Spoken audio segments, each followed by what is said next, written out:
Salut à tous et bienvenue dans ce nouvel épisode, le quatrième de la première saison de Force de la nature. Comme d'habitude, je suis avec Olivier pour aborder un nouveau thème aujourd'hui, mais avant, on va faire un petit récap. On a parlé jusqu'à présent des deux principaux éléments qui peuvent bloquer ceux parmi vous qui sont là pour avoir un corps athlétique, à savoir un défaut de mobilité.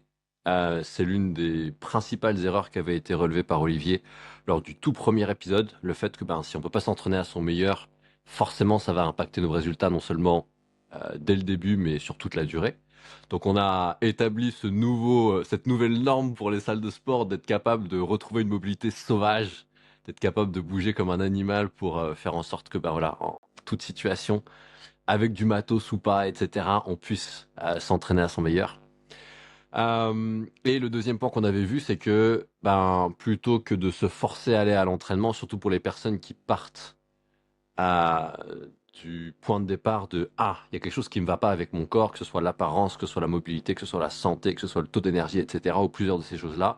Je vais à la salle parce qu'il y a un truc qui va pas. Ok, comment on fait pour switcher vers le plaisir de s'entraîner, le plaisir de prendre ce temps sacré dans sa semaine pour soi et pour se faire du bien, puisque effectivement, s'entraîner sur la base du plaisir, ça n'a rien à voir avec s'entraîner sur la base de se forcer à aller à la salle et rentrer dans tous ces problèmes de la discipline, machin, tout ça, dont on a un peu abordé, mais dont on pourrait reparler tellement il y a de choses à dire. Et donc, aujourd'hui, nouvel épisode sur qu'est-ce qu'on fait quand on a ces deux points de départ. J'ai pas de douleur ou de blessure ou quoi que ce soit, ou en tout cas, si jamais j'en ai une, j'ai saisi l'une des pistes qu'on a données pour avoir une meilleure mobilité et du coup pouvoir prendre soin de mon corps et retourner à mon meilleur. Et je commence à aller vers plus de plaisir dans mes séances parce que je m'autorise à m'amuser. J'ai posé une intention de me faire du bien, de passer un bon moment et pas seulement, voilà, il faut que je fasse ça pour arriver à tel objectif. Et du coup, tous les feux sont ouverts, toutes les conditions sont réunies pour vraiment faire une excellente séance et potentiellement un excellent programme. Et donc, c'est de ça qu'on va parler aujourd'hui, ce qu'on appelle la programmation dans le jargon des professionnels, qui peut dire plusieurs choses, mais en gros, pour donner une courte définition et te donner ensuite la parole, Olivier, la programmation, c'est construire un programme d'entraînement et ça commence par être capable de choisir différentes séances qui sont chacune composées de différents exercices, différentes séries, etc. Mais en gros, un programme d'entraînement, pour programmer, on construit une semaine type qui va se répéter plusieurs fois avec des choses qui vont nous permettre de progresser. Donc il y a de la répétition, mais il y a aussi certains éléments de nouveauté, on va revenir sur tout ça qu'on garde pendant un certain temps jusqu'à ce qu'il soit temps de passer à autre chose. Et c'est là que le monde de l'entraînement devient un peu complexe. Parce que oui, on a besoin d'une base, mais cette base, elle a besoin d'évoluer. De temps en temps, elle change, etc., etc. Tout ce dont vous avez certainement entendu parler sur les réseaux sociaux. Et on va du coup pouvoir parler des grandes lois de l'entraînement, comme le progressive overload et d'autres, etc., etc. Donc, on est dans le meat and potatoes, comme disent les Anglais. Je sais pas comment on dit en français. On est dans le ça Sûr. se traduirait par le vif du sujet, mais le côté juicy, le côté juteux, le côté vraiment, on rentre dans les choses et c'est intéressant, quoi. D'accord. Donc, à toi la parole, Olivier, sur, tu avais parlé toi-même de la mauvaise application du progressive overload, dont les gens Mhm. commencent à entendre de plus en plus parler, grâce au fait que le niveau de connaissance des influenceurs sur les réseaux sociaux, il a fini par évoluer ces dernières années. Au début, c'était un truc vraiment de professionnel. Les gens ne connaissaient pas du tout ça, ne serait-ce qu'il y a encore 10 ans sur les réseaux sociaux, en tout cas en France. Moi, j'en entendais parler parce que j'étais plus sur les réseaux sociaux aux États-Unis. Mais en France, moi je me rappelle, je suivais personne du fit game en France parce que personne ne parlait des choses, ne serait-ce qu'un minimum technique. Ou alors vraiment des types comme Rudy Koya, et encore il était vraiment dans la démocratisation, donc c'était très peu présent.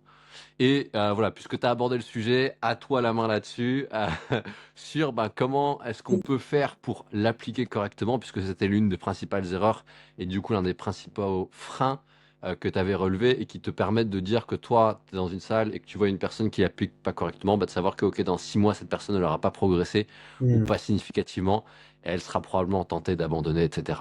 Ouais, carrément. Et je pense qu'avant de parler en elle-même de la progressive overload, donc de la surcharge progressive, faut quand même poser un peu les fondamentaux sur les deux éléments que tu as enfin un élément que tu as donné je trouve hyper intéressant, c'est un peu la sélection des exercices et à quel point on fait tourner nos exercices, tu vois.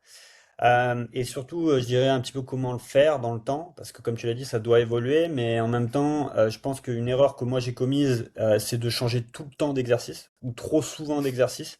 Et du coup, clairement, ça m'a un peu figé dans ma progression. Donc déjà ça, ensuite réussir à identifier le bon volume. Parce qu'il y a quand même un volume minimal, tu vois, qui fonctionne bien sur quelqu'un.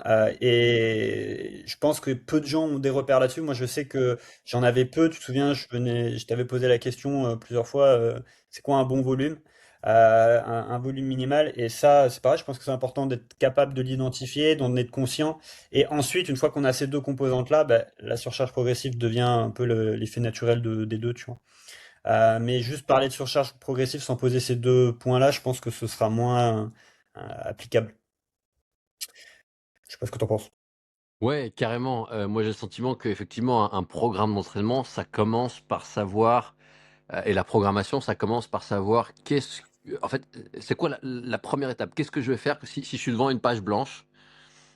C'est quoi les premiers blocs, les premiers jalons que je pose? Déjà, bah, les séances à quelle fréquence, par exemple? Mhm. Quand est-ce que je vais m'entraîner? Quel jour de la semaine?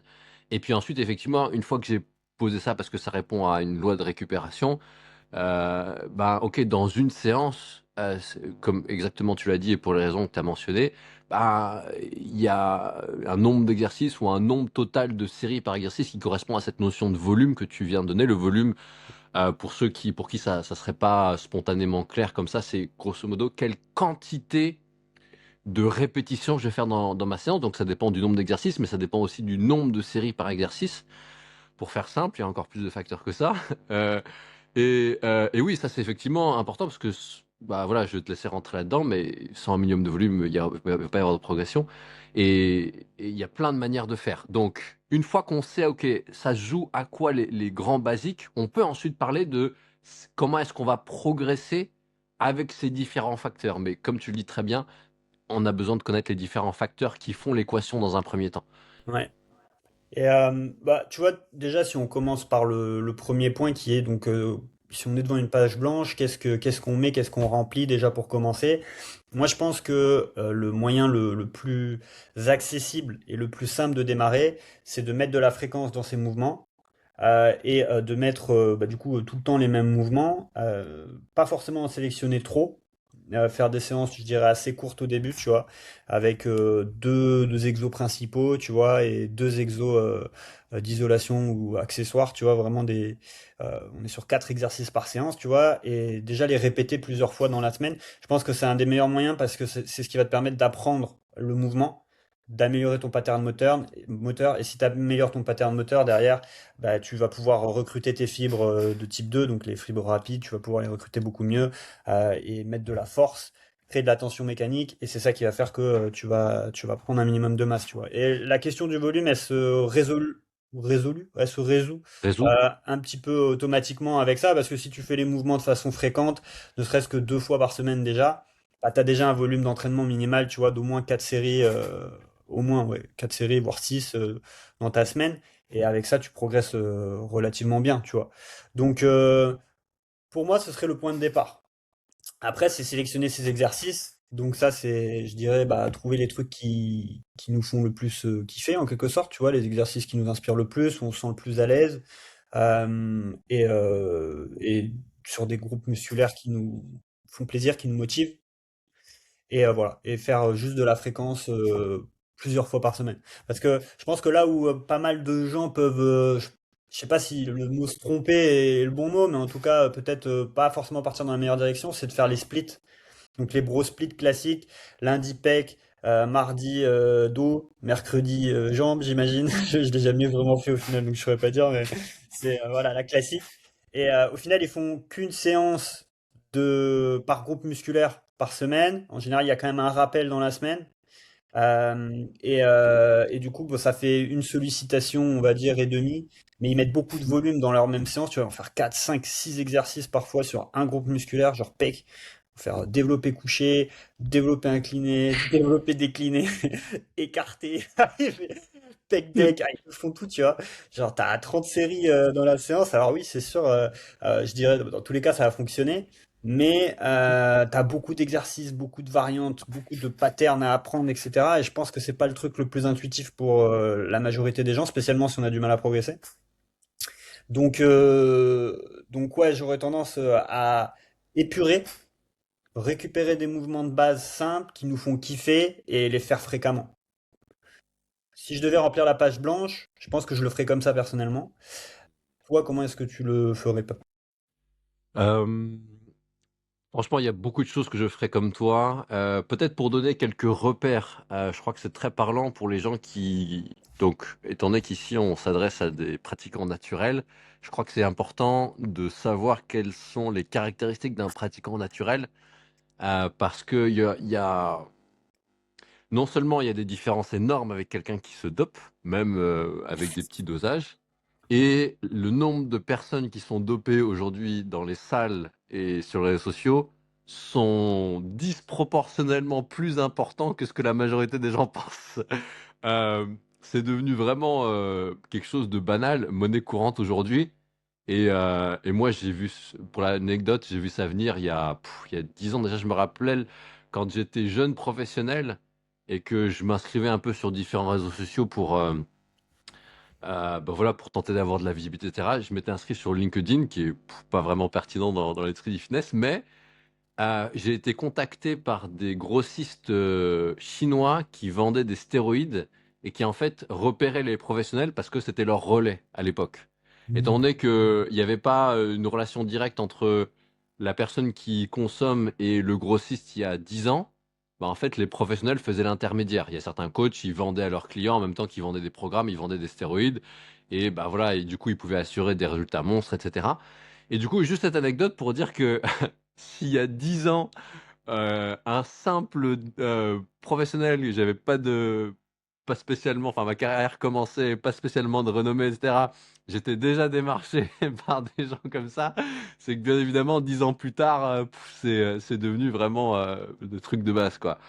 De la même manière que bah, beaucoup d'autres drogues aujourd'hui, moi je sais pas comment c'était pour toi, je pense que c'était exactement la même chose. Moi là où j'ai grandi, genre le cannabis c'était déjà quelque chose, genre je sais pas, moi quand j'étais jeune à 15 16 ans, c'était un truc waouh, tu vois, c'était un truc, tu vois, aujourd'hui c'est rien pour les jeunes, tu vois, genre Et les... anecdote là-dessus, et très récemment, bah, tu sais, maintenant, moi, je suis dans un Basic Fit, et je me suis fait exactement la même remarque. Moi, quand à 16 ans, on parlait de weed, tu vois, j'étais en mode, waouh, la weed, t'es un gangster, tu vois. Ouais, grave. Genre. Et la dernière fois, j'entendais des gars, des gamins parler, ils avaient 16 17 ans, tu vois, et ils étaient déjà en train de parler de cycle à la traîne. Ouais. Ah, il a fait un cycle l'année dernière et tout. De quoi on parle là? Qu'est-ce qui se passe? Ouais. Les mecs, ils ont 16 piges, ils sont là en train de parler de cycle de traîne, etc. Et puis même sur les TikTok et tout, tu vois les trends, il y avait bah, le trend challenge, un truc comme ça, où en gros pendant 30 jours tu devais prendre ton cycle, tu vois. Enfin les mecs, Waouh. ils sont matrixés et la jeunesse particulièrement aujourd'hui, là où nous c'était complètement inaccessible, tabou, tu vois, personne n'en parlait, t'avais quelques mecs, mais c'était, voilà, tu vois. Là aujourd'hui c'est devenu vraiment un truc beaucoup trop euh, commun, tu vois. Ouais. Donc voilà, je te laisse. Ouais, donc effectivement, on est dans un tableau très très différent, mais du coup, pour revenir à ce que je disais au début, être un pratiquant naturel, ça veut dire quoi? Ça veut dire qu'il y a différentes formes de fatigue. Et ça, personne n'en parle en France. En tout cas, je suis moins présent sur les réseaux sociaux que quand j'étais vraiment dans la préparation physique, mais même des confrères que j'estime beaucoup, bah, je prends l'exemple de Rudy Koya parce que c'est l'un des seuls que je connais. Et voilà, je connais dans le sens, c'est pas un pote, mais je l'ai rencontré. On a fait des séminaires ensemble, etc. Je connais la trempe du bonhomme. J'ai beaucoup de respect pour son travail, quand bien même je fais des choses très différemment de lui, etc. Bref, et même si ce qu'il fait est très bien, moi, ça m'a toujours surpris que personne ne parle du fait que faire un exercice physique, qui plus est avec intensité, donc que ce soit par exemple bah, faire un sprint, comparé à de la course footing, c'est beaucoup plus intense. Bah, la même chose avec musculation, entre musculation et poids de corps et musculation avec charge additionnelle, ce qui nous permet d'avoir de bien meilleurs résultats, bah, c'est aussi beaucoup plus intense. Et il n'y a pas que le muscle qui fatigue, il y a aussi le système nerveux, parce que c'est le système nerveux qui, par un courant électrique, recrute les muscles et demande aux muscles de se contracter. Et c'est un élément super important, parce que comme tu le disais tout à l'heure, pour un autre élément, on y reviendra, c'est que dans un muscle, il n'y a que ce qu'on appelle les fibres rapides. Donc, sans rentrer dans les détails, il y a plusieurs types de fibres. Il y en a qui sont faites pour produire de la force un petit peu pendant longtemps. C'est celle qu'on utilise pendant les efforts d'endurance. Être capable de courir pendant des heures un marathon, par exemple, c'est possible grâce aux fibres lentes. Donc, elles sont géniales. Sinon, au bout de quelques minutes, voire même mois, on pourrait être complètement bloqué, saturé. Bref, il pourrait se passer plusieurs choses au niveau chimique. Et puis, pour produire une grande force, il y a d'autres fibres qui peuvent se contracter vite, fort, puissamment, etc. Et c'est celles qui s'hypertrophient, donc qui grossissent en taille de manière significative.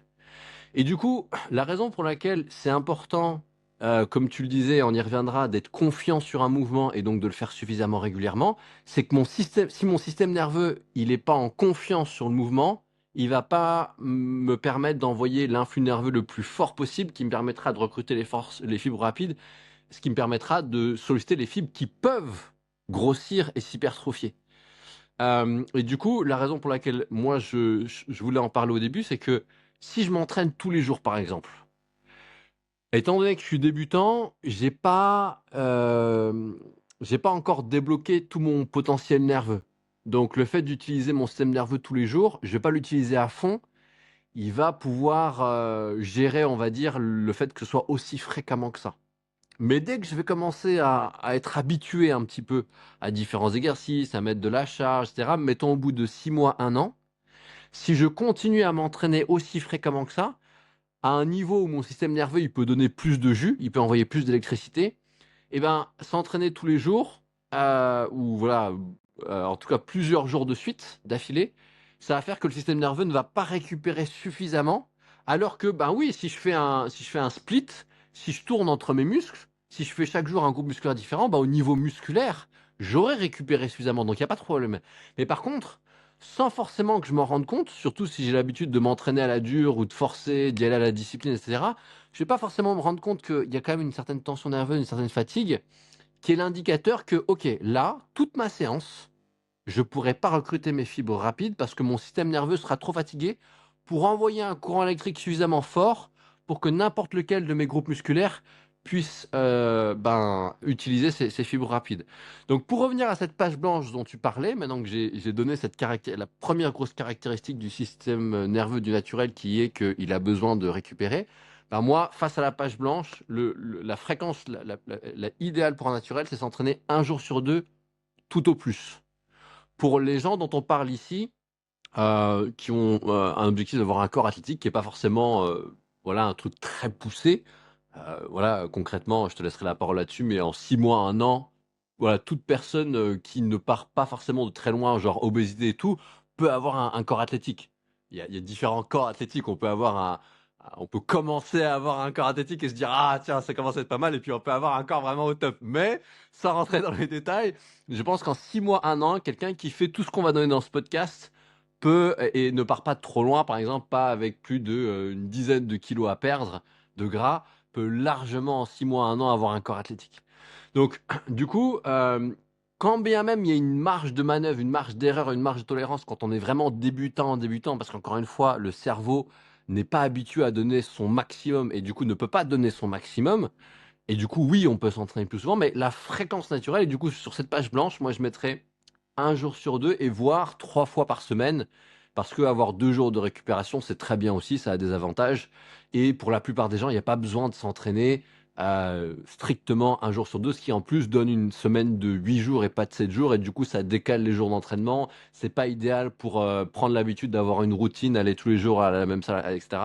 Donc, moi, je pense que honnêtement, si je devais commencer une page blanche et que j'étais naturel, ou typiquement ce que je fais pour mes clients, c'est 3 fois par semaine, 3 jours où ils sont sûrs de pouvoir y aller, et en étant sûr que chacune des séances soit espacée d'au moins un jour de récupération.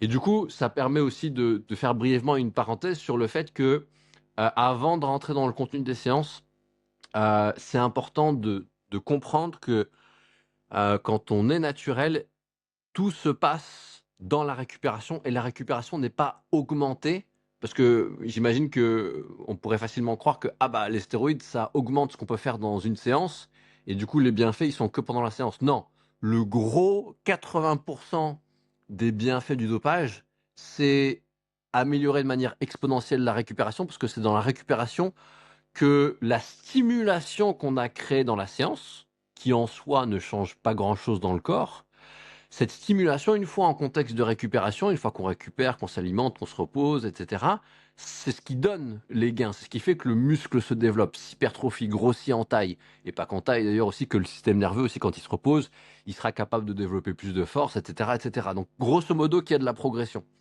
Et donc voilà, la chose que je veux te dire avant potentiellement de te redonner la parole, c'est que avant même de rentrer dans qu'est-ce qu'on fait dans une séance, sur cette répartition des séances, très très important de choisir 3 jours dans la semaine ou qui seront forcément intercalés minimum d'un jour, qui sont 3 jours où je sais que j'ai du temps. Je vais pas être dans le rush pour aller à la salle, etc. Parce que on pourrait reparler de l'intention de prendre du plaisir.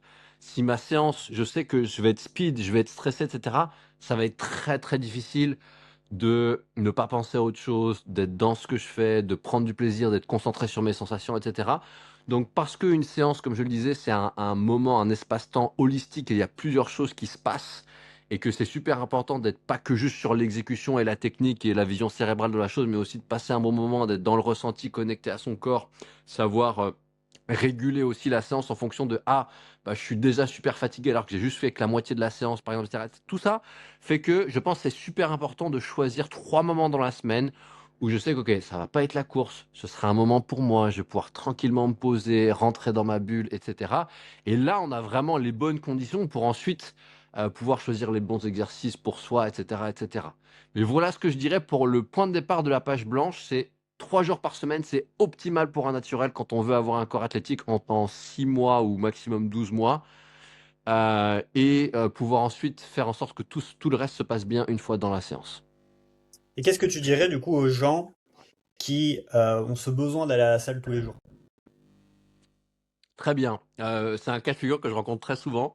Moi, plutôt par rapport à des athlètes qui ont tellement peur, ils disent mais si je m'entraîne pas, mais je vais être moins bon que les autres. Si les autres s'entraînent tous les jours et moi je m'entraîne pas tous les jours, mais alors que je sais pas du tout ce qui se passe et c'est très intéressant. Mais il y a souvent cette peur et pour les gens qui sont pas forcément des athlètes ou qui ont un besoin de performance, etc., qui sont dans ce cas de figure qu'on aborde principalement dans ce podcast qui est avoir un corps athlétique, c'est vrai que il y a plein de raisons. Pour certains, c'est un antidépresseur, c'est un défouloir. C'est pour les gens qui le savent pas mais qui sont hyperactifs, etc. C'est un moyen de se canaliser. Donc il y a beaucoup de raisons pour lesquelles certaines personnes, ça leur fait beaucoup de bien d'aller tous les jours à la salle. Et ce que je leur dis, c'est que euh, c'est cette notion d'intensité. C'est-à-dire que tant que je fais une autre séance dans mon entre guillemets jour de récupération par rapport à la musculation, si je fais une séance qui est de basse intensité, ça veut dire quoi la basse intensité? Parce que ça c'est un terme aussi pro du jargon. Ça veut dire que je fais une séance où sur une échelle de 0 à 10 d'intensité, je vais pas aller au-dessus de 5, aller 6 maximum au moment le plus intense de la séance. Autrement dit, ça va être une séance à la cool, mais ça peut très bien être une séance où je vais beaucoup transpirer, où je vais faire quand même un effort assez prolongé et qui va me faire beaucoup de bien, comme bah voilà, typiquement les efforts cardio, c'est des efforts à basse intensité, surtout quand ils sont prolongés, parce que si on commence à faire du fractionné, là, on a de chances d'aller beaucoup plus haut dans l'intensité, et ce serait une très mauvaise idée de faire, en gros, faire du fractionné, par exemple, des sprints de 15 secondes, 20 ou même 30 secondes, de faire du 30-30 par exemple, c'est quand même une intensité assez élevée qui représenterait une stimulation du système nerveux suffisamment importante pour foutre en l'air la récupération du jour précédent où on a fait muscu. Donc, je pense que c'est voilà des repères basiques suffisamment parlants pour les personnes qui nous écoutent de savoir que, ok, si j'ai vraiment besoin d'aller plus de 3 fois dans ma semaine faire une séance ou même être en extérieur, moi j'invite vraiment les gens. La salle, c'est quand même pas idéal, même en hiver, comme voilà, quand on peut aller prendre le soleil un petit peu, etc. C'est quand même top d'aller respirer, machin, tout ça, et d'aller en nature aussi. Il se passe tellement de choses d'un point de vue du corps et notamment du système nerveux qui est sursollicité, surtout pour les gens qui vivent en ville, etc. On entend tout le temps des bruits, on est tout le temps dans la lumière. Même la nuit, il y a plus d'obscurité, il y a toujours un lampadaire, on est tout le temps sur les écrans, etc., etc. Il y a tellement de choses qui sont tellement source de guérison pour le système nerveux, plein d'autres choses dans le corps humain dont je vais pas prendre le temps de parler aujourd'hui, qui sont vraiment excellentes en nature. Donc, bien, pour la parenthèse, il vaut bien mieux sortir de la salle. Et du coup, oui, que ce soit une randonnée, que ce soit, je sais pas, une marche, une course à pied ou quoi que ce soit. Et là, ça devient intéressant aussi d'avoir une vision plus globale de qu'est-ce qu'on veut à travers ou en même temps que son corps athlétique, parce que ben, je pense que tu seras un super exemple pour parler de ça avec la préparation de l'Irox. J'imagine que quand tu as commencé la muscu, c'était peut-être plus canalisé, tu avais toute ton attention peut-être sur le physique, avoir un corps vraiment musclé, volumineux, etc. Alors qu'aujourd'hui, avec la longévité, bah, tu te rends compte que tu prends autant de plaisir et que c'est un élément aussi important pour toi d'aller sur des notions de polyvalence, y compris d'endurance, etc.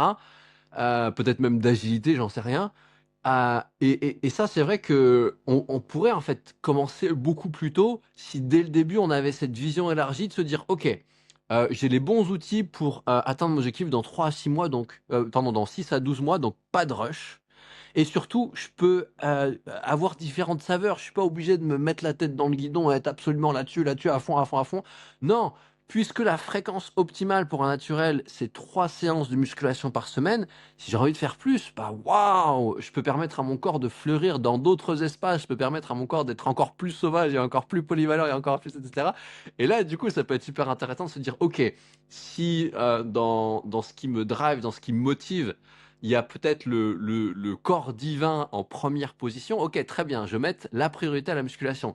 Mais s'il y avait d'autres éléments de ce super physique, ce serait quoi? Et là, à partir de là, bah, du coup, j'ai plein de pistes pour d'autres activités.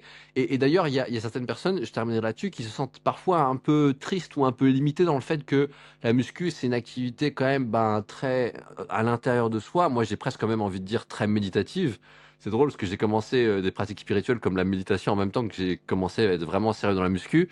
Et c'est bien des années plus tard que je me suis rendu compte que mes états de méditation les plus profonds, je les ai atteints très rapidement, très tôt, et dans la musculation et pas dans la méditation, dans les séances de méditation.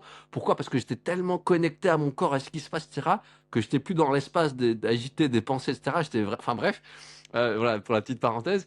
Et du coup, oui, c'est vrai que c'est une activité, moi, que je trouve très propice à l'introspection, à la connexion de soi, à trouver son biorhythme, à se respecter, etc. Et c'est pour ça que c'est génial. Et en même temps, pour toutes les personnes qui trouvent ça parfois un peu trop et qui aimeraient de l'interaction, du social, du plus de quelque chose qui soit, ouais, de l'ordre de ce qu'on trouve dans les sports co, ben, allez faire des sports co, quels qu'ils soient, parce que la plupart d'entre eux, ils sont de basse intensité. Bon, à part quand on est à haut niveau, je pense au sport de raquette par exemple, où c'est beaucoup de sprint, d'arrêt, de changement de direction, et ça peut être très intense pour le système nerveux. Mais sinon, quand on joue au bad, au tennis ou quoi, à la cool, tranquillou avec ses potes, basse intensité, on peut se faire plaisir, on peut s'amuser. Enfin, et du coup, je pense que c'est là que c'est très intéressant d'être un être humain, d'avoir différentes sources d'intérêt, différentes attractions, avoir une vie sociale aussi, etc., etc. Ouais. Et tu vois, même sur l'exemple que tu donnes du badminton ou des sports comme ça qui peuvent être assez sollicitants, parce que même, tu vois, je peux penser aux WOD qui sont voilà, très cardio, mais tu vois, tu as cet aspect communautaire, etc.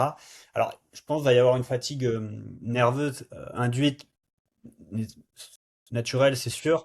Mais d'un autre côté, tu vois, il y a cette notion de plaisir et c'est pas non plus un truc que tu vas faire trop souvent. Tu vois, si tu fais tes 3 séances de muscu et que tu te cales un WOD dans la semaine, tu as 4 sollicitations, on va dire, nerveuses importantes. La majorité des gens ils vont quand même progresser malgré ça, tu vois. Donc, je pense que c'est aussi intéressant de se dire, de pas forcément se limiter et rentrer dans ce carcan absolument de ouais, attention, dès que mon système nerveux il commence à taper, je peux pas faire. Mais de se dire, de toute façon, on va s'autoréguler assez naturellement. On donne le focus sur ces 3 séances qui sont les plus importantes, qui vont nous permettre de progresser sur les 6 à 8 mois en termes de composition corporelle, de masse musculaire. Et puis après, bah, aller plus dans le kiff, dans le plaisir de qu'est-ce que j'ai envie de faire à côté, même s'il y a de l'intensité, tu vois. Parce que, bah, comme tu l'as dit déjà, l'intensité, elle sera relativement gérée de base, je pense. Et même si elle est un peu plus importante, ils vont pas monter sur scène, les mecs, tu vois. Donc ils veulent progresser et ils vont progresser, je pense. En tout cas, moi, c'est mon expérience, même à mon niveau. Alors, je suis pas un grand athlète, mais je le vois là, tu vois, sur l'Aerox, je m'entraîne quasiment 2 fois par jour certains jours. Alors, je varie les intensités, évidemment, hein, comme tu le dis. J'ai que 2 séances de muscu, on va dire, voire trois exceptionnellement. Donc, tu vois, je suis très en deçà en termes d'intensité sur la muscu, mais je cherche pas à me développer hein, en muscu, tu vois. Je maintiens. Je progresse quand même sur mes charges, etc. Ma masse musculaire, je pense qu'elle bouge pas tant que ça, mais je suis qu'à 2 séances par semaine. Et après, à côté, je vais avoir peut-être, je vais avoir deux WOD qui sont bien costauds. Je vais avoir la séance jambes, tu vois. Donc en termes d'intensité, j'ai quand même des sollicitations importantes nerveusement, peut-être 4, 5 dans la semaine, et je progresse, tu vois. Donc je pense que c'est aussi important de montrer de la flexibilité à ce niveau-là, tu vois, et de pas forcément vouloir se mettre dans des cases absolument, et de se dire, ok, on a dit 3 séances par semaine, pas plus, et je fais que ça, tu vois. Et en même Ouais. temps, pas rentrer dans le truc, j'en fais tous les jours, et je commence à faire n'importe quoi, et là, du coup, à me cramer, tu vois. Réussir à naviguer un petit peu en eau trouble, j'ai envie de dire. Je pense que c'est important parce que on a vraiment tendance à sortir de cette vision pur ressenti et organique de la muscu et se mettre trop dans du cérébral de il faut faire ça. Et du coup, dès qu'on sort de ces cases, on est perdu. Et je Yes. pense que c'est important de le préciser parce que comme tu l'as dit, tu vois, si tu veux t'entraîner tous les jours, et moi je le vis, hein, la salle c'est thérapeutique pour moi, tu vois. Il faut que j'aille à la salle maintenant tous les jours. Avant, j'y allais 2, 3 fois par semaine. J'ai toujours maintenu mon physique comme ça, progressé même pendant longtemps comme ça. Mais il y a un moment où en fait j'avais besoin d'être à la salle tout le temps, tu vois. Et là aujourd'hui, je suis à la salle 1, 2 fois par jour et j'ai besoin de ça, tu vois. Si j'ai pas ça, je suis pas bien, tu vois. Et Ok. c'est psychologique, tu vois, c'est pas physiologique. Et donc, ouais, de gérer ses intensités, mais en même temps de pas forcément vouloir rentrer trop dans ce moule parfait, Ouais. parce que sinon, bah, on finit par se brider, on finit par créer la friction interne, et puis on n'arrive pas à suivre le plan, et au final, suivre le plan dans la durée, c'est aussi ça qui nous fait progresser, tu vois. Et si on est tout le temps en train de changer parce qu'on se sent pas bien, on a besoin, tu vois.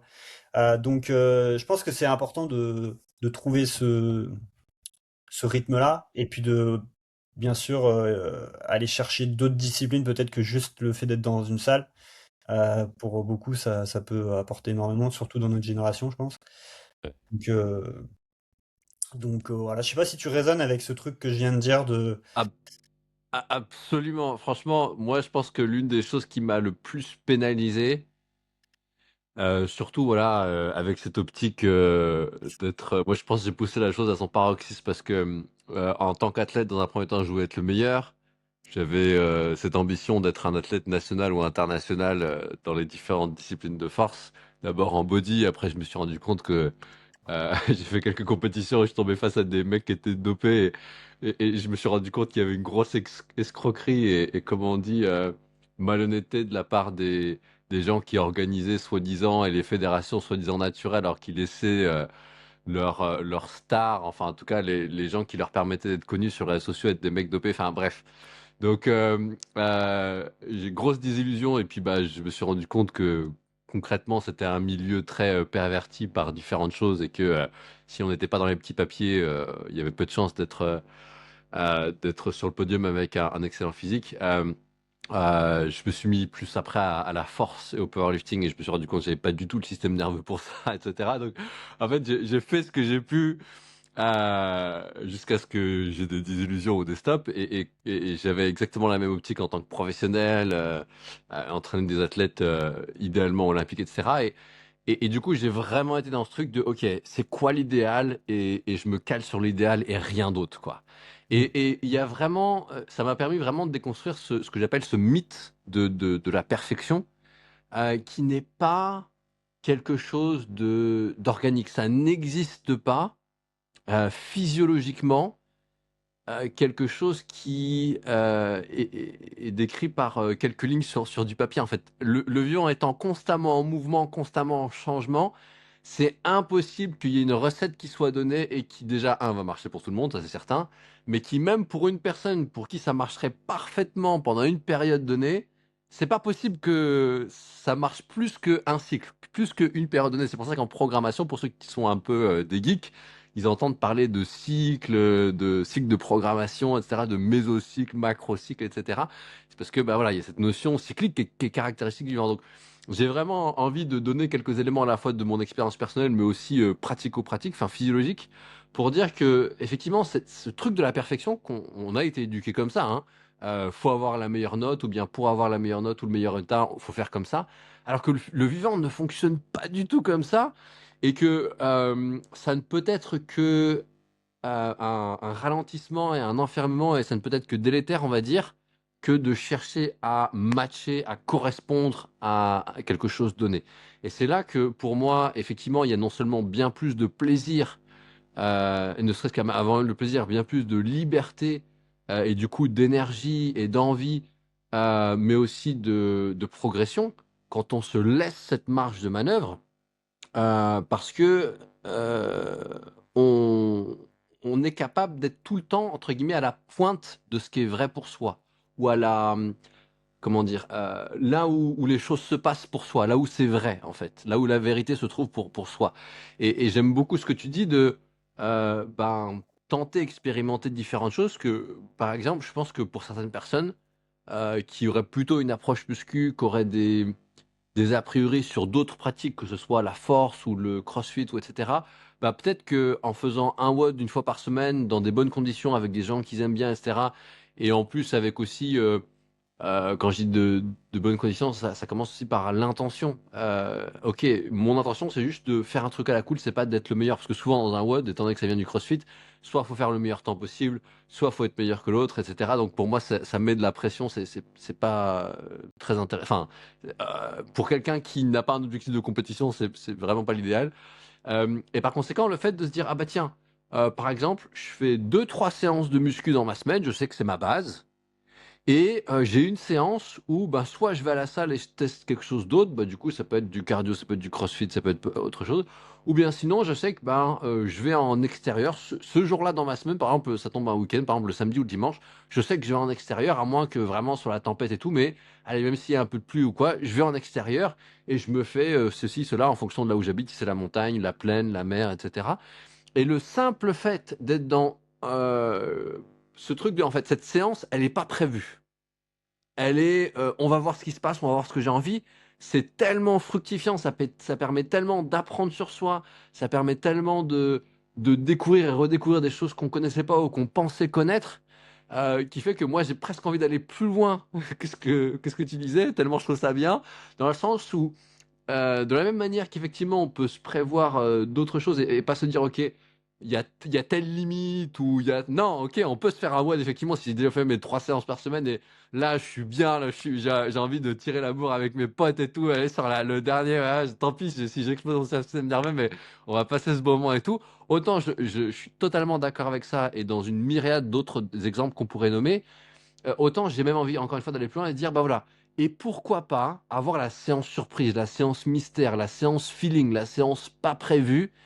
Et par contre, bah voilà, il y a un vrai engagement de cette séance. Au moins, je tente quelque chose, même si c'est une séance plus courte, plus voilà différente des autres. Mhm. Mais je prends cet engagement avec moi-même de je vais expérimenter un truc parce qu'il est possible. Moi, j'ai déjà eu le cas de figure de des personnes qui ont testé un truc totalement inattendu et en fait, parce qu'il y avait suffisamment de liberté, de découverte, etc., ça a été la base de leur entraînement futur. Ça a été la base de ce qu'ils préféraient. Mhm. Et du coup, ça leur a permis aussi de trouver une manière de s'entraîner qui était différente, qui leur permettait d'avoir une meilleure progression et plus de résultats, etc.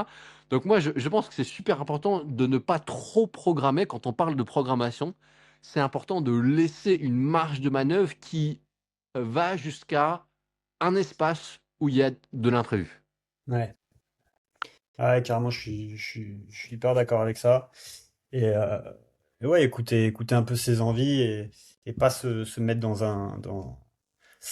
un carré, tu vois, en quelque sorte, dans un truc de il faut que je fasse ça si je veux faire ça. Et puis c'est comme ça qu'on rentre aussi dans je pense, dans comment dire, euh, bah, ce cycle un peu de allez, vas-y, je vais prendre des produits, je vais prendre des trucs comme ça, tellement on est dans le truc de il faut que je fasse de la masse, que je devienne énorme. On oublie tout ce qu'il y a à côté, tu vois. Et ouais. Bon, après, ça, c'est une vision aussi très personnelle de ce que peut être l'entraînement et de ce que doit, selon moi, apporter l'entraînement. Parce que la masse, c'est bien, mais après, si tu montes les escaliers et que tu es fatigué, pour moi, ça n'a aucune valeur, tu vois. Mais Non. ça, c'est une vision très personnelle. Donc, je peux comprendre qu'il y ait des gens, ils ont envie d'être le plus massif possible, tu vois. Mais bon. En tout cas, je serais assez partisan de repartir sur le sujet du podcast, sur la Ouais. surcharge progressive pour terminer. Euh, Yes. à savoir bah, comment appliquer la surcharge progressive et qu'est-ce que c'est peut-être déjà préciser un peu, même si c'est dans le titre, mais expliquer un peu plus en détail et savoir naviguer entre le pas assez et le trop, Ouais. qui est un juste milieu qui dépend beaucoup des gens et en même temps qui doit être pensé, réfléchi, parce que bah, ça va très vite. Le trop, je le mettrai très souvent dans la case. Alors là, tu vois, j'expérimente de plus en plus du coup la course à pied. La course à pied, c'est vraiment un truc de fou. Tout le monde est dans le trop, mais direct. Et moi, le premier, hein, l'année dernière, du coup, sur mon premier cycle de 6 mois, je m'étais dit, OK, je suis conscient qu'il faut pas augmenter le volume comme un débile, on y va tranquille, etc. Bah, dis-toi, même avec ce mindset-là, j'étais à la limite à chaque fois des petites tendinopathies, tu vois, au niveau mollet, etc.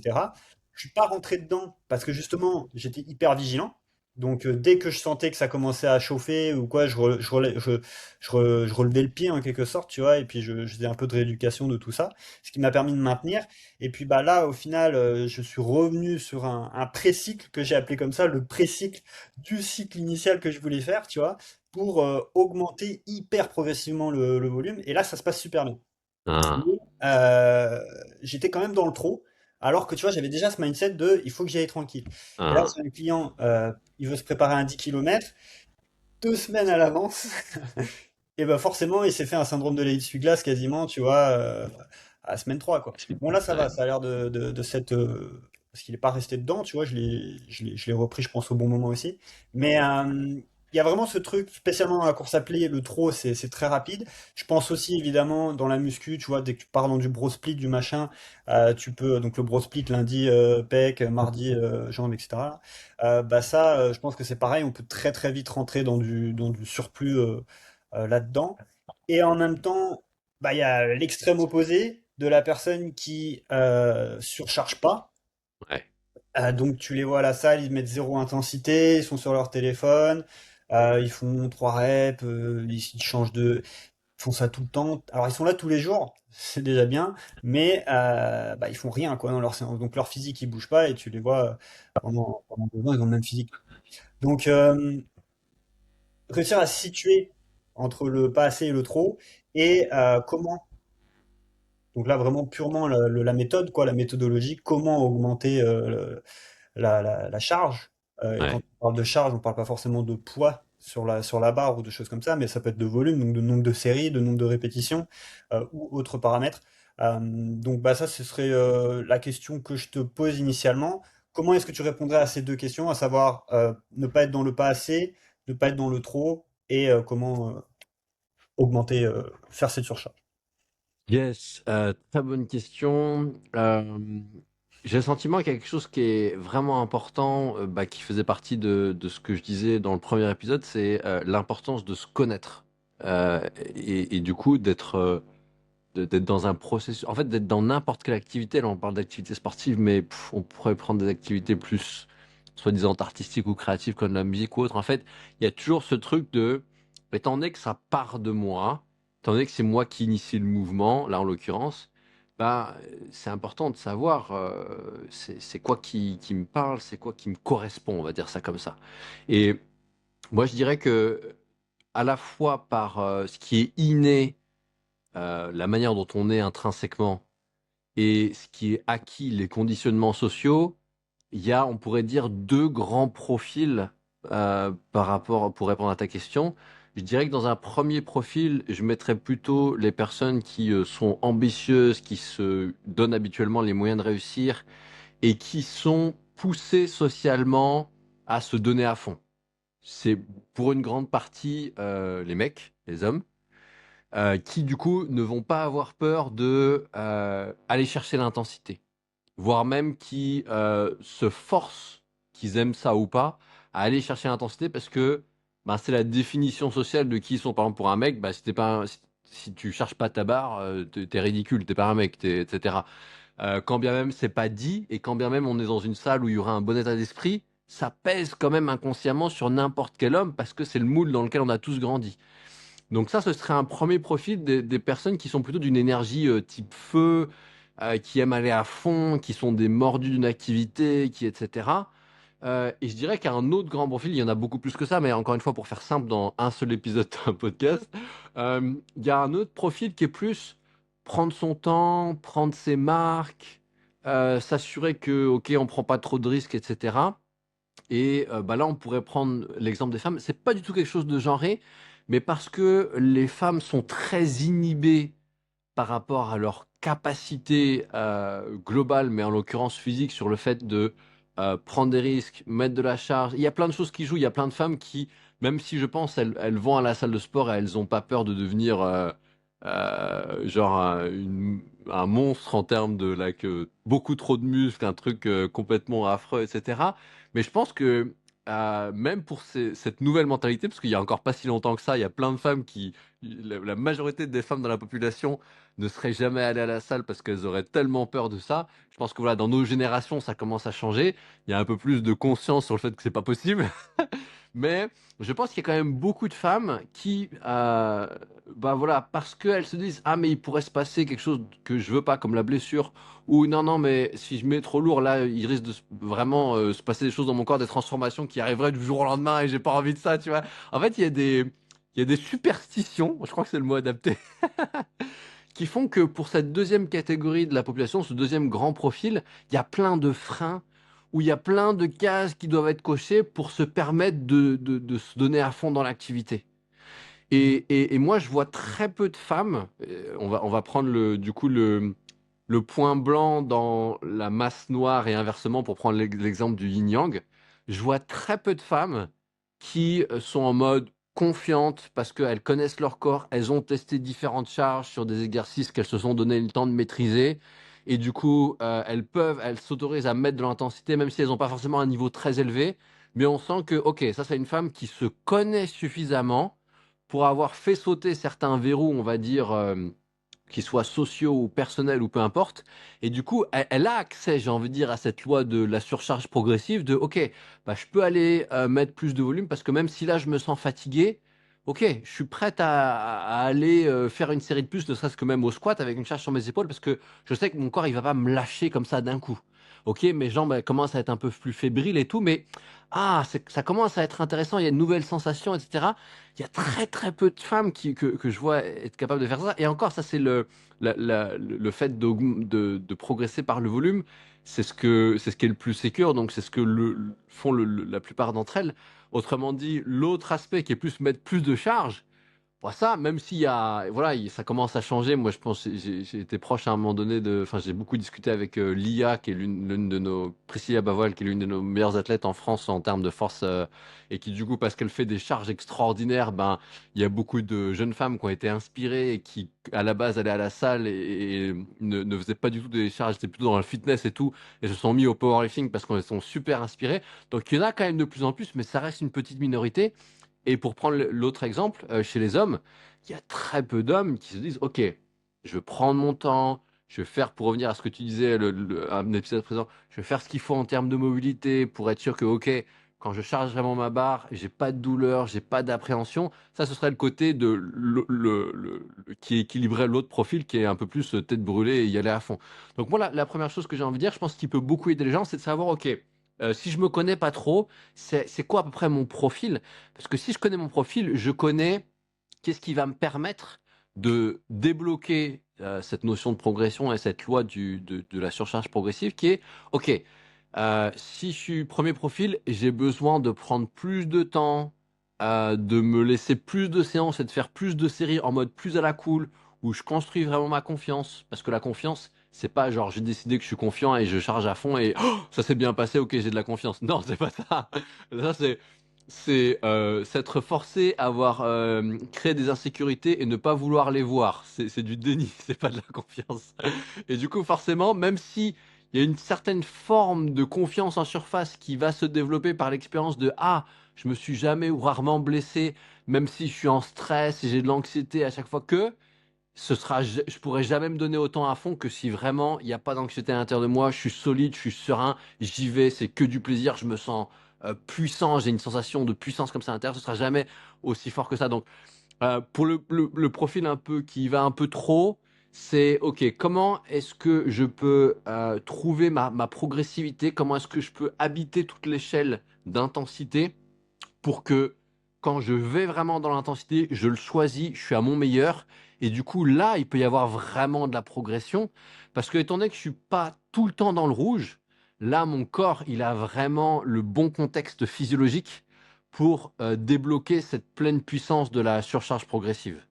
Et inversement, pour l'autre profil, je dirais que, ben, si, et on en revient à des choses que tu nommais, comme par exemple l'importance de la fréquence. Si je fais régulièrement des mouvements, et pour les deux profils d'ailleurs, où je construis des bonnes sensations, j'ai mes repères, etc., alors là, pour le deuxième profil, je peux être en confiance et je peux aller chercher, je peux aller oser, parce que tu le disais, il y a certaines personnes, elles sont trop sur leur téléphone, etc. Mais moi, ce que j'observe, c'est que au-delà de la distraction, effectivement, qui se produit beaucoup dans les salles de sport, il y a un autre élément, c'est qu'il y a beaucoup de personnes qui ne savent pas, qui ne se rendent pas compte de là où elles en sont en termes d'intensité. Et pour elles, du coup, un 8 ou 9 sur 10 d'intensité, dans la réalité, elles sont à 4 ou 5, allez, 6 peut-être maximum.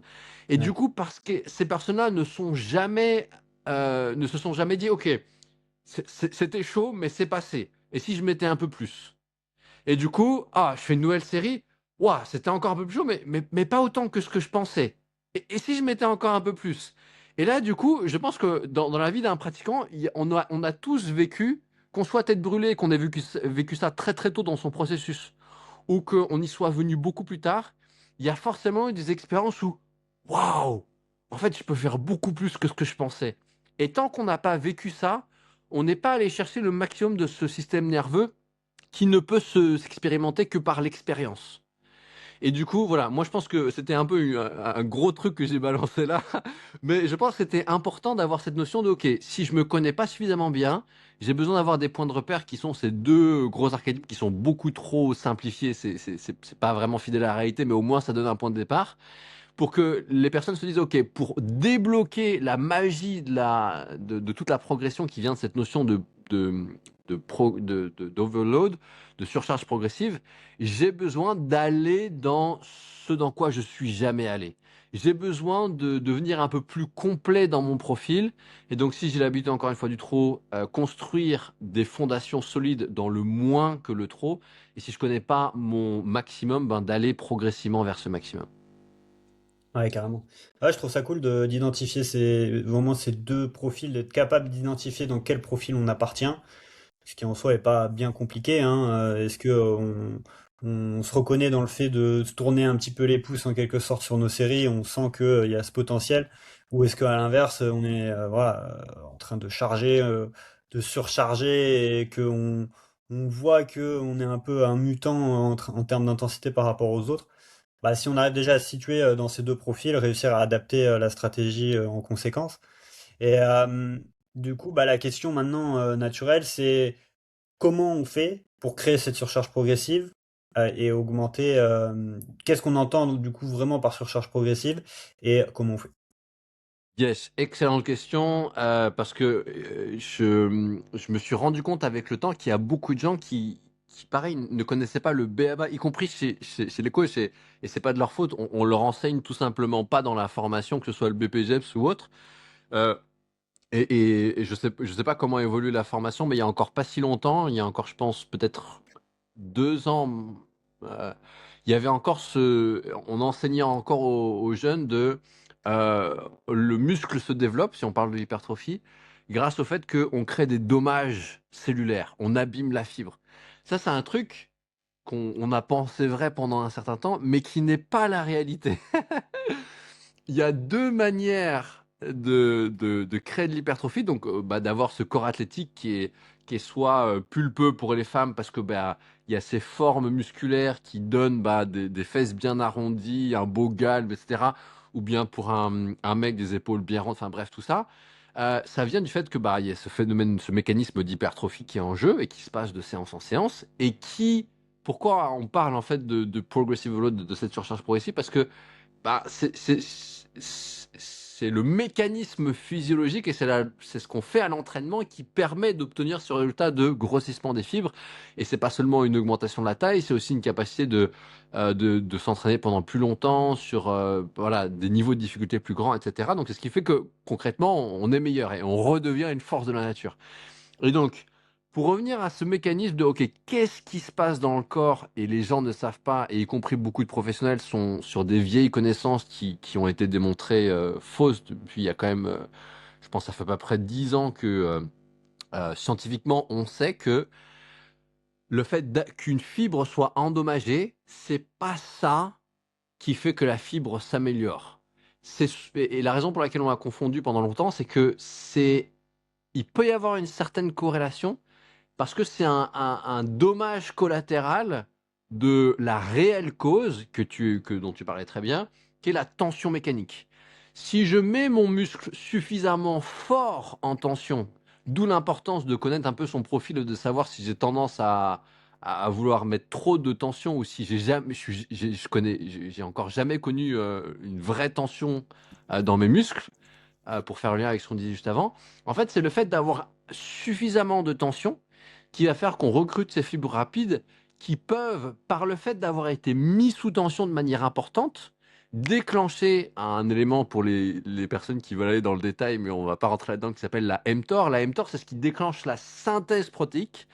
La synthèse protéique, c'est ce qui crée du nouveau tissu musculaire, c'est ce qui permet à la fibre de s'hypertrophier et de grossir. Donc en fait, concrètement, ce qui fait que visuellement, on voit son corps devenir athlétique de semaine en semaine pour la partie gagner du muscle, pour la partie perdre du gras, c'est autre chose, mais pour cette partie-là, et ça joue pour la partie gagner du gras, mais on n'a pas le temps de parler ça dans cet épisode. Donc ce qui est très bénéfique pour tout le monde, y compris quand on veut perdre du gras, c'est de comprendre que dans mes cellules musculaires, à chaque fois que je vais faire un exercice de musculation où je vais mettre mon muscle suffisamment en tension, et du coup où il va y avoir une charge suffisamment importante pour un nombre suffisamment important de reps, alors je vais créer une tension musculaire qui va déclencher toute cette réaction en chaîne qui fait que si j'arrive à récupérer correctement, le début de la réaction en chaîne mènera à plein d'autres réactions qui permettra à la transformation du corps. Et du Moi, coup, quand on... si je peux me permettre, Ouais, vas-y. j'ai une analogie, je pense, qui parle assez facilement aux gens par rapport à ça. C'est l'image, tu sais, d'un bateau qu'on attache au quai Ouais, avec une corde. Alors, si on change pas la matière de la corde, qu'on laisse une corde, par exemple, classique, tu vois, bah, plus le bateau sera gros, plus on aura besoin de mettre une grosse corde. Parce que si on met une petite corde et qu'on met un paquebot, la corde elle explose, tu vois. ouais, Et donc, bah, plus le bateau sera gros, plus la corde devra être grosse. Et si on commence à tirer trop fort et qu'on voit des petits filaments qui commencent à péter, ça veut pas dire qu'elle est en train de se renforcer, tu vois. Au contraire, ouais. elle est juste en train de se fragiliser.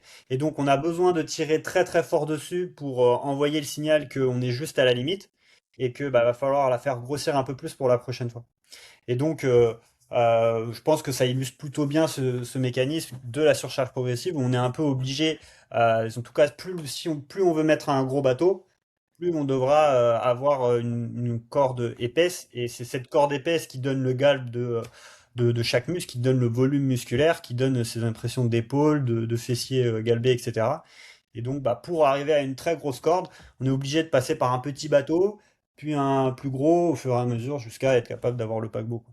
Je sais pas si ça parle, mais moi je Si, trouve que si, si, c'est très pertinent parce qu'effectivement, ça revient à cette barre. On va y revenir. Je te laisserai la parole là-dessus. Je te laisserai faire le lien là-dessus avec cette notion de surcharge progressive. En fait, c'est toute la logique derrière ce truc-là qui est très simple, mais qui est pas toujours facile à appliquer. C'est que si je respecte une certaine progressivité dans la tension et donc dans le bateau et la taille qui grossit, la tension sur la corde va être adéquate, c'est-à-dire, elle sera pas trop grosse, pas trop faible. Elle sera à la bonne tension pendant suffisamment de temps pour que la corde, si on va dire qu'elle était organique et du coup elle peut se renforcer d'elle-même effectivement. Et du coup, oui, là, c'est ce qui fait que Il n'y a pas besoin de trop tirer parce que si on tire trop, bah déjà elle pète. Et ça, il y a des déchirures musculaires, hein, ça arrive, mais c'est quand même extrêmement rare. Et même sans parler de déchirures musculaires, effectivement, le fait que la fibre s'abîme, la raison pour laquelle c'est pas du tout intéressant, contrairement à ce qu'on nous a fait croire, c'est que si la fibre est abîmée, elle a besoin d'être réparée et le muscle, il traite les choses par ordre d'importance avant de faire grossir des fibres qui ont besoin d'être meilleures pour être plus à l'aise avec le même niveau de tension si on le fait se produire de nouveau. Le corps, dans ce mécanisme de survie et d'adaptation, s'il est soumis à une tension, il va s'améliorer pour être plus à l'aise avec cette même tension. Et c'est aussi pour ça qu'on a cette loi de surcharge progressive, c'est que si on reste tout le temps sur la même tension, une fois que le corps s'est habitué, y a plus de progression. Donc ça, cette partie-là de l'histoire qui est très connue, elle est vraie.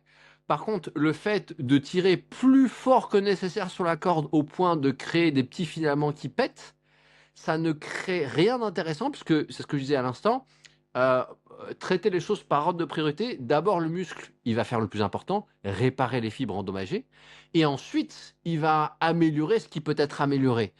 Et étant donné que pour un naturel, la fenêtre anabolisante, donc là je ne parle pas de produit anabolisant si c'est un gros mot pour les gens qui ne s'y connaissent pas trop, la fenêtre anabolisante c'est la fenêtre pendant laquelle mon corps va être en processus de récupération et va développer ses muscles. Donc cette fenêtre-là, le temps pendant lequel mes muscles peuvent grossir, elle est limitée.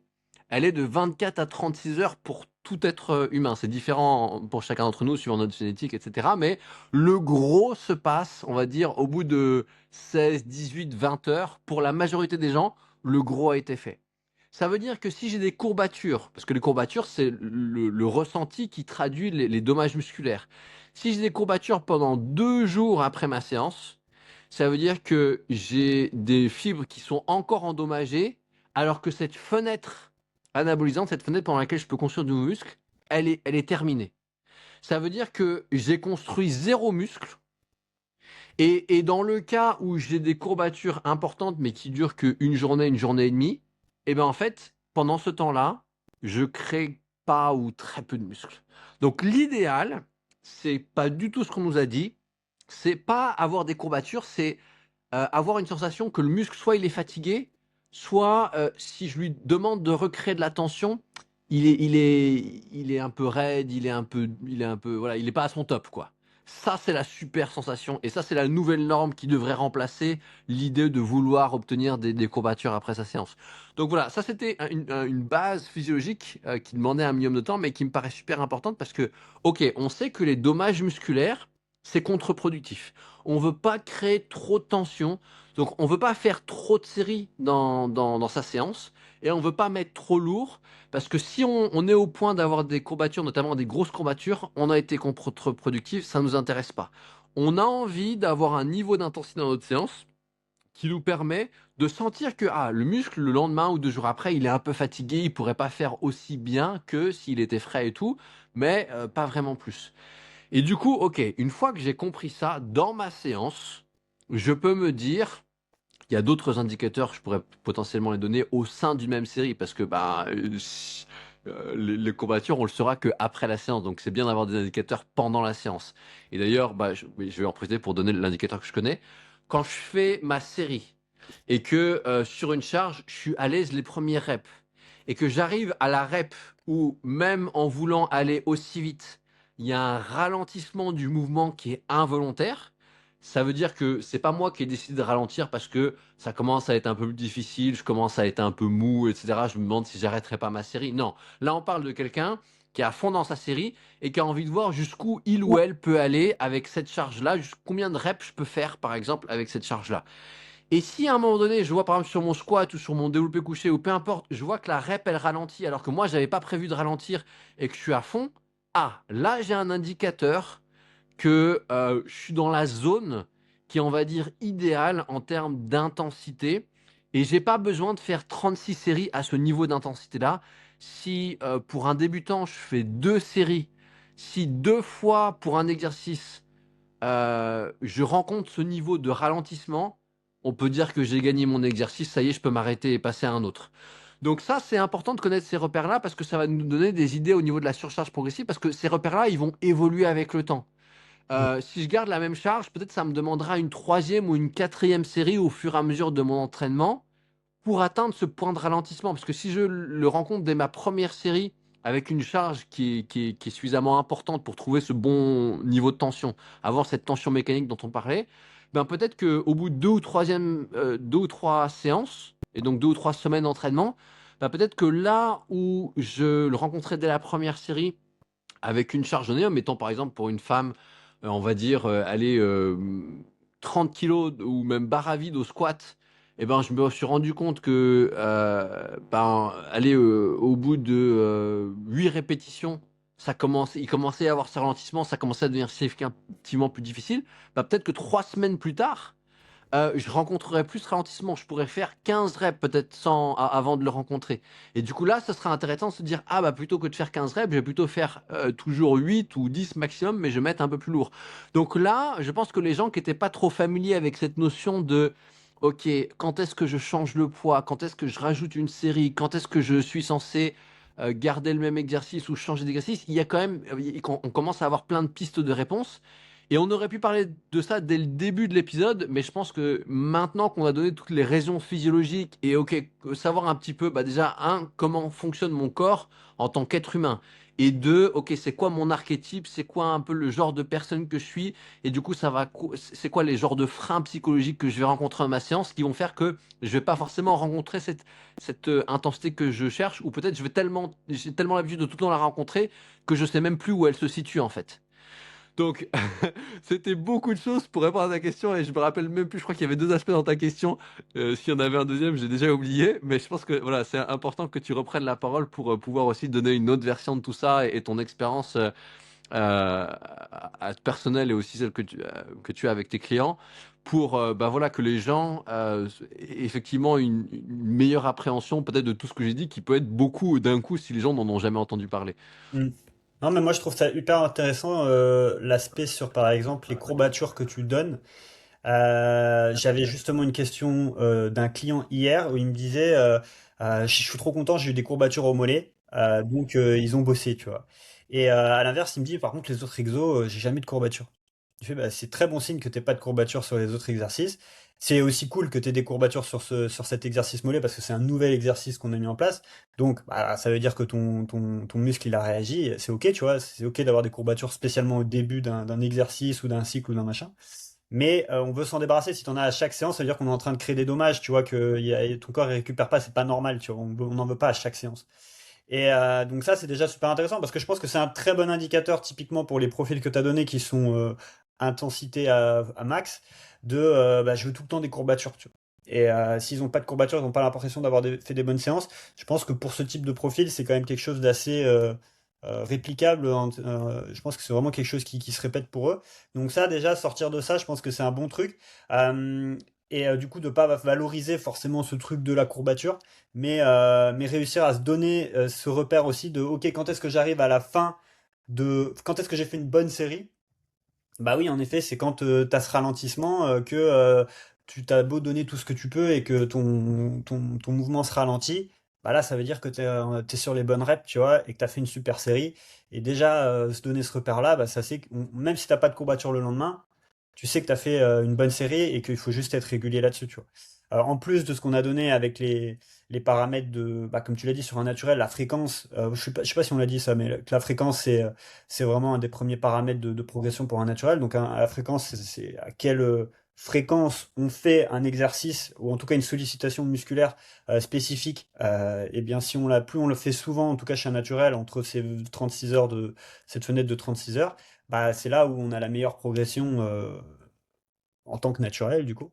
Et voilà, donc si on fait ces séries-là de façon fréquente, il n'y a pas de miracle, on va progresser. Si on n'a pas de courbature, ça veut dire qu'on n'était pas dans le trop. Et tu vois, les indicateurs que tu as donnés à ce niveau-là, je les trouve super parce qu'ils parlent bien. Euh, et la façon de créer cette surcharge, comme tu l'as donné, alors c'est la double progression en soi. Et je pense qu'en vrai, c'est la plus simple. Tu vois, c'est vraiment une progression, je reviens tout le temps. Je fais peu de progression en volume aujourd'hui, en tout cas pas sur les mouvements de base. Donc les deux mouvements de base, en général les deux premiers mouvements de la séance, c'est là où je vais vouloir faire de la surcharge plus liée à la charge qu'au volume, donc au nombre de séries. Euh, et donc sur ces mouvements-là, j'utilise tout le temps la double progression. Parce que je me suis rendu compte que ça fonctionnait super bien et c'est très simple. La double progression, c'est quoi? C'est exactement ce qu'a dit Arthur tout à l'heure. On est par exemple à 6 reps, donc on fait 3 séries de 6 reps. À la séance d'après, on va faire 3 séries de 7 reps.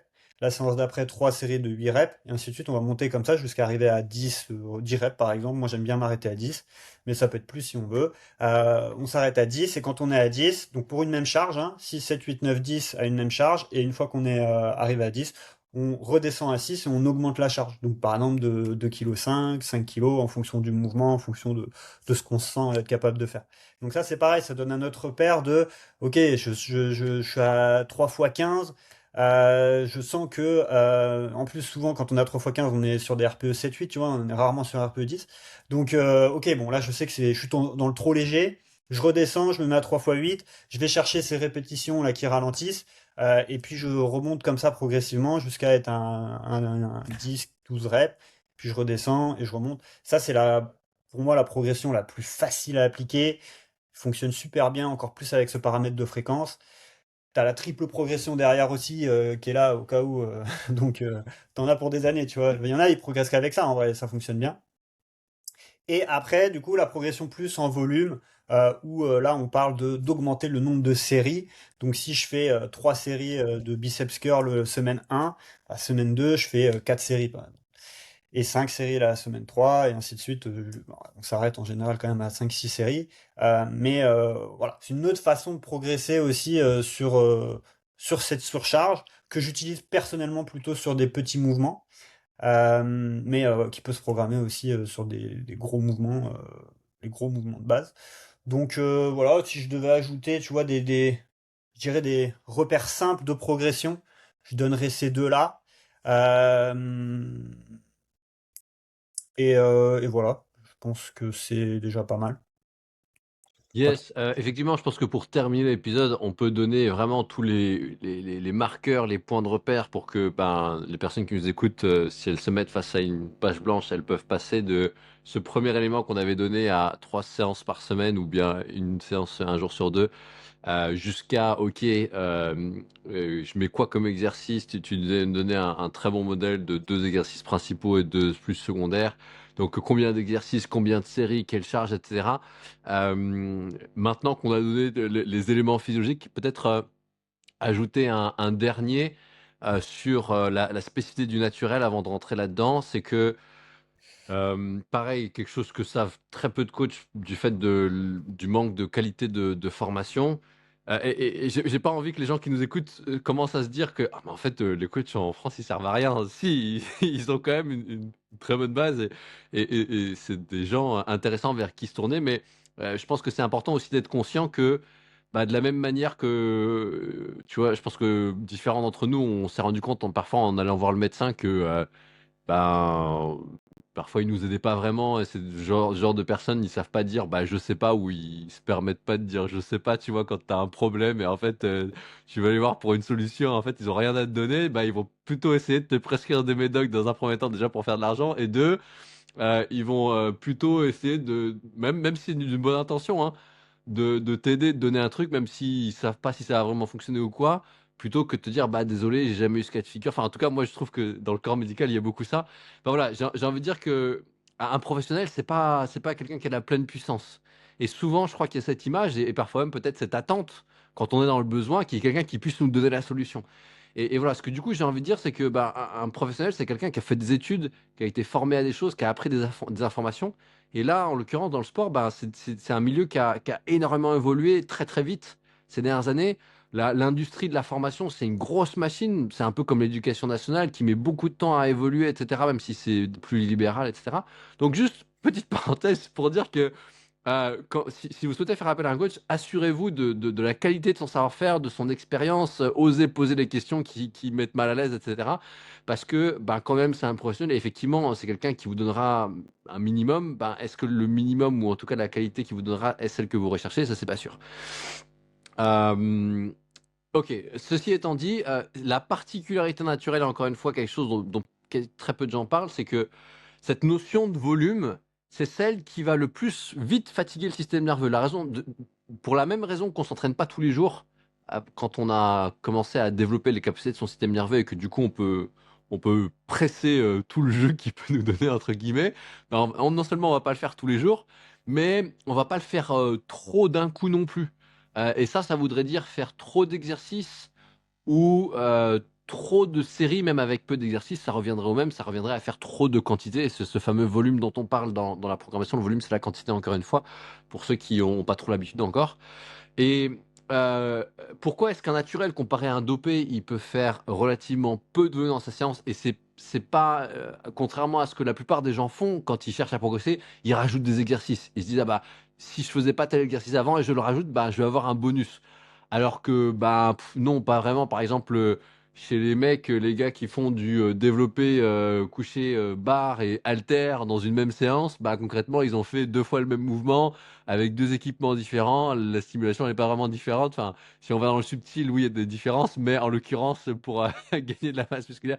Et pareil pour les femmes, faire 36 exercices pour les fessiers ou quoi que ce soit dans une même séance, c'est pas ça qui va créer cette fameuse surcharge progressive et ce déclenchement de la progression qui nous intéresse. Donc, concrètement, si je devais vraiment simplifier et donner un élément à retenir, le plus simple que je puisse dire, c'est être un naturel, c'est être quelqu'un qui progressera avec de la qualité bien plus qu'avec de la quantité. Maintenant, augmenter la quantité de qualité dans une certaine mesure, oui, ça peut très bien marcher. Et du coup, là, ce que j'ai envie là où je te rejoins sur les différents modèles de progression, et les repères qu'on peut donner, c'est que bah oui, si j'augmente mon nombre de séries ou même mon nombre d'exercices dans une certaine mesure, autrement dit, si je respecte cette notion de qualité, oui, ça va marcher. Et du coup, concrètement, c'est quoi le volume qui marche? Ouais. C'est quoi la quantité qui est bien, qui est trop, etc. Première chose, au sein d'une série, il y a déjà cette notion de quantité, avec combien de répétitions on fait, et il se trouve que ce point de repère qui est vrai pour tout le monde, indépendamment des différences individuelles qu'on a, ce ralentissement de la rep qui nous permet de dire ah là je suis au bon niveau de tension mécanique qui va créer une stimulation qui permettra la croissance musculaire une fois que je vais me reposer. Cet indicateur-là, on sait que scientifiquement, il se produit à une charge que l'on ne peut faire que pour 5 répétitions. Et la raison pour laquelle, du coup, on peut très vite faire de la quantité sans qualité, c'est si par exemple je fais des séries de 15 répétitions, et ben en fait, c'est les 5 dernières qui vont compter. Pourquoi ça revient au même, même si la charge elle est beaucoup plus faible? Parce que les fibres rapides, étant donné qu'elles sont recrutées uniquement quand il y a besoin de produire beaucoup de force, ça peut être directement dès les premiers reps si la charge elle est très importante. D'où le fait de prendre une charge suffisamment importante pour pouvoir ne faire que 5 répétitions avec. Ou, deuxième cas de figure, si je fatigue mes fibres lentes qui vont pas pouvoir tenir longtemps avec une charge qui serait trop importante pour elles, mais qui serait pas suffisamment importante pour recruter mes fibres rapides dès le début, et ben ce qui va se passer, c'est qu'une fois que mes fibres rapides sont fatiguées, c'est les fibres lentes pardon, sont fatiguées, c'est les fibres rapides qui vont prendre le relais et ça va se passer pour les 5 derniers reps avant que je puisse ne plus faire de reps. Donc en gros, que je choisisse une charge qui soit modérée et que je puisse faire 10, 15, 20 reps avec, c'est les 5 dernières qui vont compter avant l'échec musculaire, avant que je puisse ne plus faire de reps, ou bien que je prenne dès le début une charge lourde et que je fasse uniquement 5 reps avec parce que c'est la charge maximum pour laquelle je puisse faire 5 et pas 6, on va obtenir grosso modo in fine le même résultat, la même stimulation pour la croissance musculaire, pour l'hypertrophie. Et du coup, la grosse différence, c'est que si j'ai fait 5 répétitions, toutes elles ont stimulé de la croissance musculaire pour quand je récupérerai, tandis que si j'ai fait 15, il n'y en a que 5 sur 15, il n'y en a que un tiers. J'ai été rentable à 33%. Donc là, j'ai créé de la fatigue qui est pas intéressante. Et là où les choses se modulent un peu et qu'il y a cette fourchette plutôt de 6 à 10 reps, comme tu le disais très bien toi-même plus tôt, c'est que pour certaines personnes, 5 reps, ça peut être très sollicitant pour le système nerveux, ça peut être source d'insécurité, ça peut être une charge tellement importante que je me sens pas sûr ou bien ça va me demander vraiment beaucoup de temps pour me mettre en confiance sur une telle charge, surtout sur des mouvements importants comme le squat où bah là on peut quand même mettre beaucoup plus de charge que sur un mouvement d'isolation, les curls, les extensions, etc. Et du coup, en plus il y a une notion d'équilibre, enfin il y a plein de choses qui rentrent en jeu qui font que même si on y arrive, ça peut être très sollicitant pour le système nerveux aussi et au final pas si intéressant que ça. Alors que si je vais vers 6, 7, 8 reps, là j'ai le confort. Et ok, j'ai cramé quelques reps qui vont pas donner une stimulation dès le début. Les 2, 3 premières reps, elles ont peut-être pas compté. Mais ça fait que globalement dans ma série, je suis à l'aise, je suis en confiance, ça me va, je peux donner mon meilleur. Et justement parce que je peux donner mon meilleur, peut-être je peux aller chercher une charge plus importante. Enfin bref. Donc il y a cette fourchette de, on va dire en dessous de 5, 6, on rentre plutôt dans la force. On est déjà moins dans l'hypertrophie et on est dans quelque chose qui est peut-être moins intéressant, qui est plus sollicitant pour les articulations. Enfin bref, qui est plus spécifique et pas forcément intéressant pour les gens qui veulent avoir un corps athlétique. Au-delà de 10, 12 reps, on est sur une sollicitation où on ne sera pas vraiment rentable au total. On va créer de la fatigue alors que toute cette fatigue ne sera pas forcément source de gain. Donc ça, c'est les repères. Et encore une fois, physiologiquement, dès que je sens que ça commence à ralentir, même si j'ai oublié ce truc de 5 reps, je vais être bien. Et c'est quand même quelque chose à sentir dans sa série parce que quand je vais progresser, si je me suis donné modèle de progression double, encore une fois, très bien, ça peut faire partie des marqueurs qu'on va donner pour cette checklist de fin d'épisode. Si je me suis donné, par exemple, ok, 3 séries de 8 répétitions et que, au bout de quelques semaines, sur la première puis sur la deuxième série, même si, ok, les charges, nombre de séries me paraît bien, j'ai plus ralentissement, ça veut dire que mon corps a suffisamment bien progressé pour qu'il soit temps d'augmenter la charge ou peut-être d'augmenter le nombre de séries. Donc, bien garder à l'esprit, ça y est, je rentre dans le résumé maintenant qu'on a donné suffisamment d'informations bonnes à savoir pour cet épisode. Pour tout récapituler, je te laisserai faire ton propre récap ou potentiellement le compléter parce que j'ai pas forcément pensé à tout. Je suis face à la page blanche. Première chose, 3 séances de muscu et on a dit que c'est quelque chose à moduler, à rester flexible, rester organique, continuer d'explorer, etc. Mais pour la base, ordre de repère, 3 séances de muscu dans ma semaine et on a vu que c'était plus intéressant de favoriser la fréquence de sollicitation, solliciter plusieurs fois un même groupe musculaire dans la semaine plutôt que de le faire une seule fois. La simple raison physiologique est que, naturel, s'il stimule pas son muscle, le muscle il va pas grossir. Et Contrairement à adopter, il peut. excuse-moi, j'insisterai sur cette partie de faire le même mouvement, spécialement si on est débutant intermédiaire, pour être plus performant sur son pattern. Et donc, cette tension mécanique, réussir à aller chercher vraiment, comme tu l'as dit, le système nerveux qui soit capable d'envoyer la plus grosse impulsion possible dans les fibres. Plus on sera bon sur un mouvement spécifique et plus on sera en capacité de créer cette tension mécanique-là. Donc, comme tu dis, solliciter de façon fréquente le muscle, mais surtout, je dirais même le même exercice. Absolument. Ça crée aussi ce truc de la base de données. En fait, si Ouais, j'ai une base de données, plein de sensations, etc., je vais beaucoup mieux m'y retrouver. Mon système nerveux va beaucoup plus me donner le feu vert. Enfin, plein de choses dont on a plus ou moins évoqué dans cet épisode. C'était très bien de le mentionner. Du coup, fréquence, je fais et du coup pour ceux qui aiment la variété, c'est là que justement faire un coup un développé couché à la barre et un coup un développé halter par exemple ou modifier un petit peu si j'ai déjà suffisamment d'expérience l'angle, ok, ça peut être intéressant pour pas me forcer à faire tout le temps le même exo si ça me fait chier de le faire 2 ou 3 fois dans la semaine. Mais du coup, pour revenir au grand repère, 3 séances par semaine, maximum de fréquence. Et du coup, par exemple, faire peut-être une séance jambes principale et une autre parmi mes 3 séances où je vais revenir sur certains groupes musculaires de mes jambes que j'ai vraiment envie de donner l'avantage, de booster. Pareil pour le haut du corps. Je pense que ça peut être bien d'avoir une séance bas du corps, une séance haut du corps pour être sur un truc super basique. Et la troisième séance, je refais certains exos que je mixe bas du corps et haut du corps pour mettre un peu plus l'accent.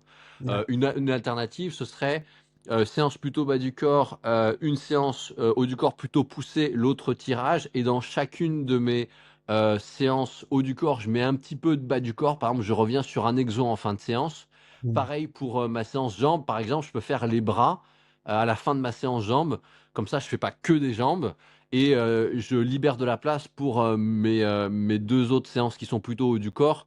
Pour les mecs, ça peut être intéressant, bah, du coup, de pas avoir les bras à faire et de pouvoir mettre un plus d'épaule ou quoi, des groupes comme ça secondaires qui sont. Enfin bref. Donc il y a plein de Ouais, puis possibilités il y a la très simple 3 fois full body, hein, aussi qui avec marchent très à très bien. 24. Par contre, bien mettre 24-36 heures de repos entre chaque séance, et, Yes, ça fonctionne aussi. Au moins, si tu absolument. rates une séance, tu as 2 sollicitations dans ta semaine, tu sais que tu progresses, tu vois, ça passe aussi.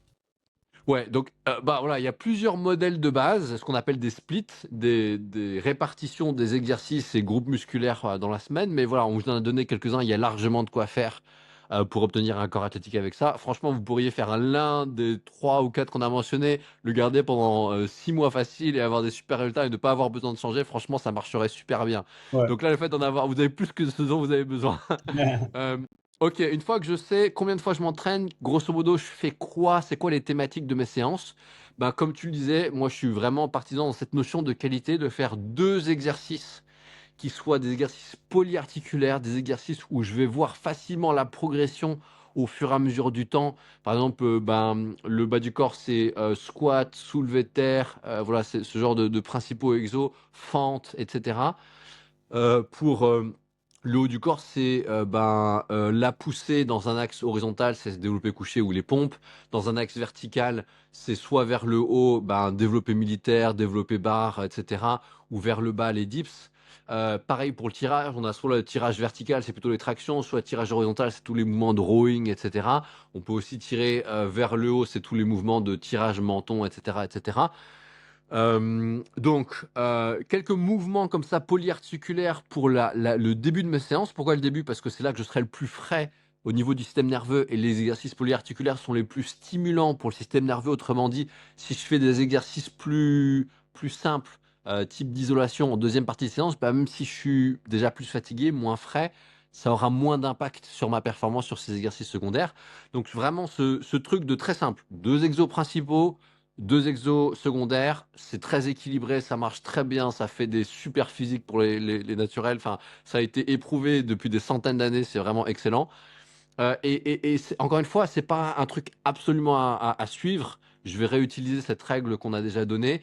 Par exemple, pour les séances de jambes, si je sens qu'une fois que j'ai fait un gros exo, je suis déjà, j'ai pris un coup, je suis un peu fatigué et tout, très bien. Je fais un gros exo comme le squat ou le soulevé de terre par exemple, et après je me fais trois exos d'isolation, ça marche très bien.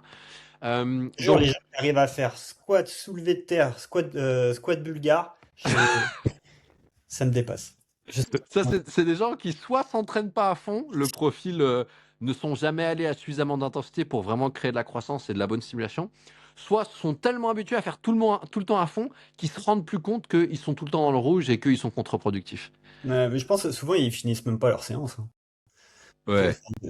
c'est- Et souvent, c'est des gens Moi, qui je fais sont old une school série et de qui squat font. bulgare.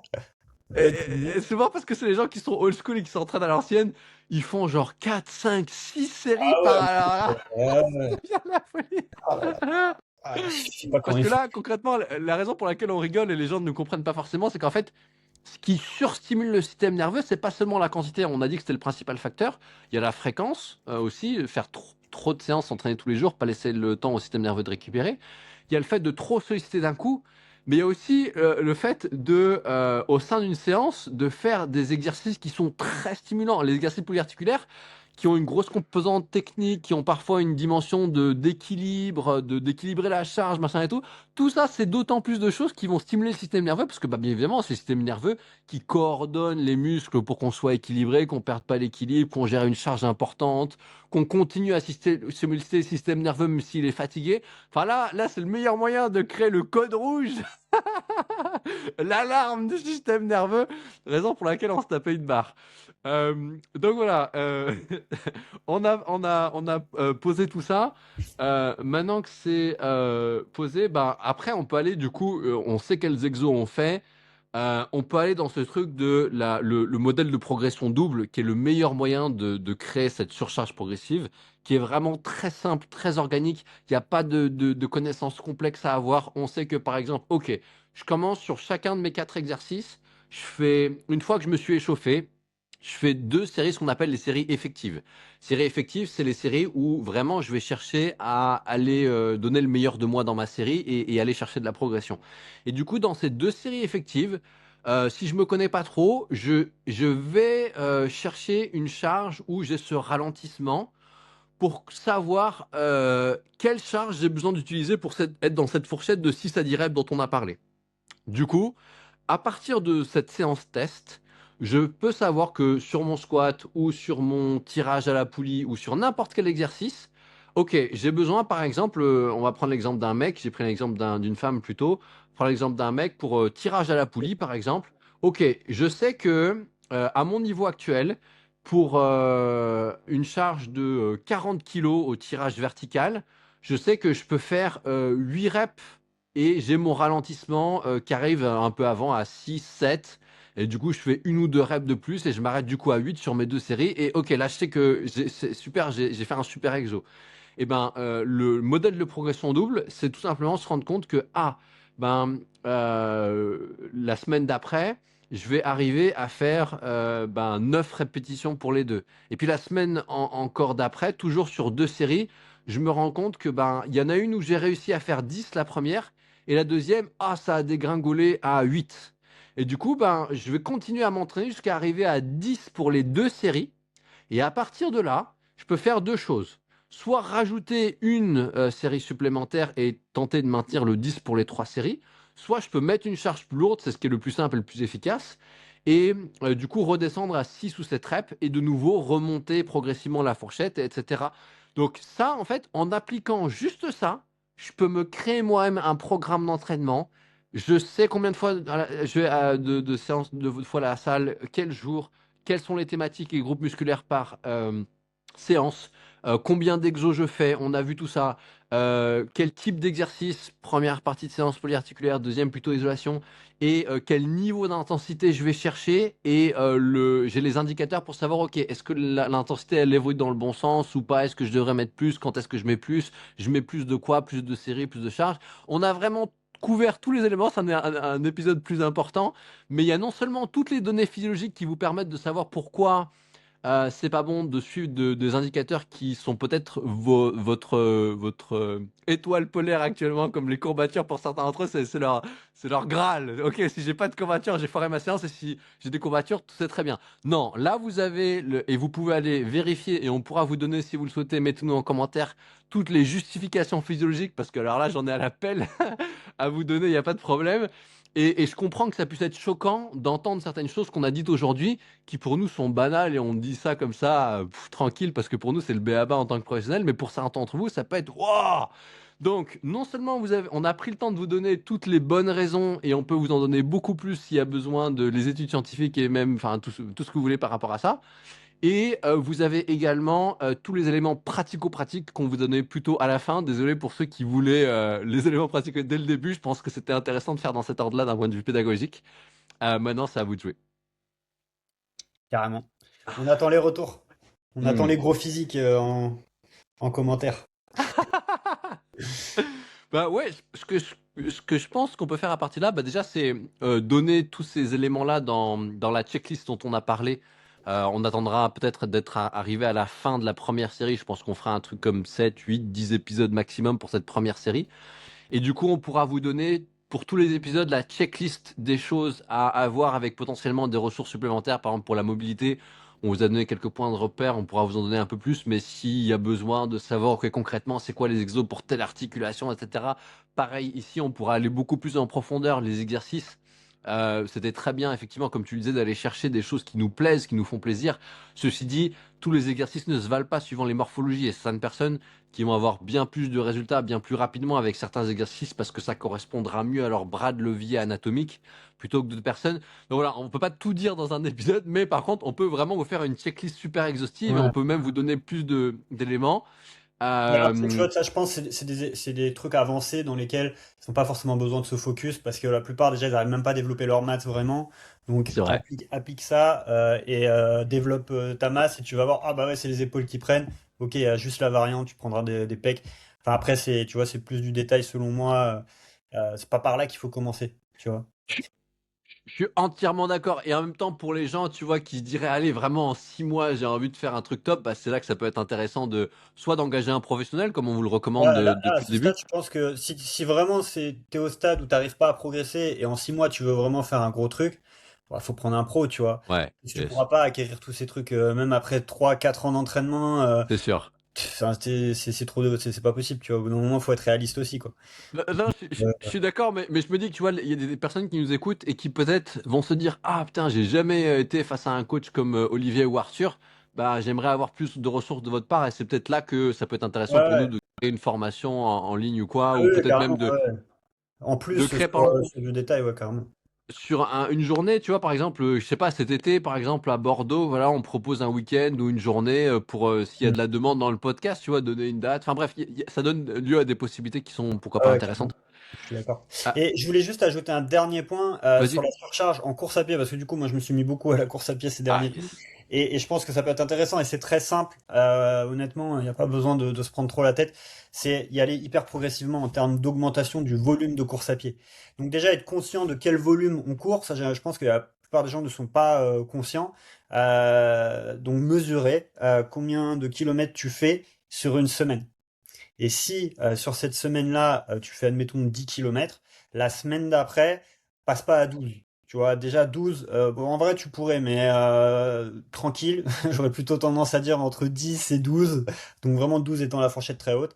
De faire ça hyper progressivement et de pas aussi hésiter à faire des semaines de stabilisation, donc où tu cours 2 fois le même kilométrage. Voilà, tout simplement, pendant 2 semaines, tu vas courir 12 kilomètres, par exemple. Et ensuite, la semaine d'après, tu augmentes. Toujours les phases de deload, ça on n'en a pas trop parlé, mais voilà, tous les 5 6 semaines, mettre une petite phase où tu réduis le volume, tu réduis l'intensité. Donc si tu étais, admettons, semaine 0, tu étais à 10 kilomètres par semaine. Donc tu vas rajouter, tu vas faire 11 kilomètres semaine 2, 12 kilomètres semaine 3, et ainsi de suite jusqu'à semaine 6, admettons. Donc ça ferait, admettons que tu passes de 10 à 16 kilomètres par semaine. Eh bien, à la semaine 7, tu fais un petit deload, tu redescends à 10 kilomètres, intensité hyper modérée, tranquille.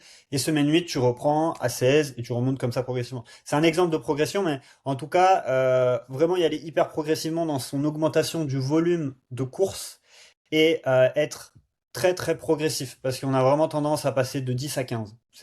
Ça va super vite, les gens s'en rendent pas compte, je pense, parce qu'ils mesurent pas. Tu sais, ils pensent plus je pense en tout cas qu'ils pensent plus en termes de nombre de séances par semaine. Et du coup, ils passent de une séance à 2 séances, tu vois, par exemple. Mais en faisant ça, en fait, ils rajoutent 5 bornes. Et du coup, ça explose super vite. Ou alors, au contraire, il court jamais, il court tous les jours, tu vois, enfin des trucs. Donc ça, c'est vraiment le truc à faire très attention en course à pied. Commencer par des petites distances, 5 6 kilomètres dans la semaine déjà, si tu arrives à faire ça alors que t'as jamais couru, c'est déjà super. Ça se trouve, ce sera peut-être 2 kilomètres. Et puis, progressivement augmenter comme ça et pas plus de 1 à 2 kilomètres par semaine, vraiment, en tout cas au début. Après, quand tu commences à être bon, je pense que tu peux commencer à faire des 2 3 kilomètres, voire plus. De toute façon, tu te connaîtras à ce moment-là, ce sera plus trop un problème. Mais vraiment, la course à pied, faire attention à ça parce que périostite, syndrome de l'essuie-glace, tendon d'Achille, tous ces trucs-là, si, je pense que ça fait le tri de 70% des coureurs qui commencent la course à pied. Ils ont tous mal Hum. quelque part les genoux tout le temps. Donc ça, vraiment, c'est un truc sur lequel j'insiste. Parce que la course à pied, c'est vachement plus vicieux que la muscu à ce niveau-là. La muscu, tu t'en sors parce que c'est difficile de faire du survolume, tu vois. Faire 10 séries dans une séance, au début, ça fait des séances déjà de 45 minutes, 1 heure, tu vois, c'est long, c'est chiant, la plupart des gens, ils le font pas, tu vois. Par contre, la course à pied, je sais pas, il y a ce truc hyper thérapeutique, parcourir 1 heure, t'as déjà fait 5 bornes, tu vois, tu t'en rends pas compte, et tu fais ça tous les jours parce que t'as besoin de décompresser, tu peux vite mettre de l'intensité, et du coup, les pathologies, elles arrivent à l'appel, tu vois. Donc là, vraiment faire attention sur cette partie-là en course à pied. Et si tu respectes ça, je pense sincèrement qu'il y aura le nombre de personnes qui auront des difficultés, en tout cas, tu vois, des petites inflammations ou des douleurs ou des gènes ou des machins, sera vraiment réduit juste avec ces deux conseils, je pense. Génial. Franchement, je trouve ça super intéressant parce que perso, je suis pas très expérimenté dans la course à pied, même si voilà, je me suis formé sur les basiques et dans la préparation physique, j'ai entraîné des athlètes aussi sur cet aspect, et ne serait-ce que je trouve ça, enfin, je vais pas rentrer dans d'autres discussions, mais l'endurance, contrairement à ce qu'on pense pour un naturel, c'est très bénéfique pour la masse musculaire. Enfin bref, pas rentrer là-dedans. Personnellement, quand moi j'ai eu des gros objectifs de running, je pense notamment le plus gros que j'ai eu, je pense, c'est quand j'ai préparé mon intégration chez les forces spéciales il y a quelques années. Voilà, il fallait courir, je sais plus, je crois que c'était 4 km en moins d'un quart d'heure, un truc comme ça. Euh, Ouais, et ouais, ça commençait déjà à donner. Bah, je crois que c'était du. Je crois que en fait, pour être au niveau qu'il demandait, fallait courir à 16 km/h. sur 5 kilomètres. Sur. Kilomètres. Ouais, ça devait être 4-5 km par là à 16 km/h.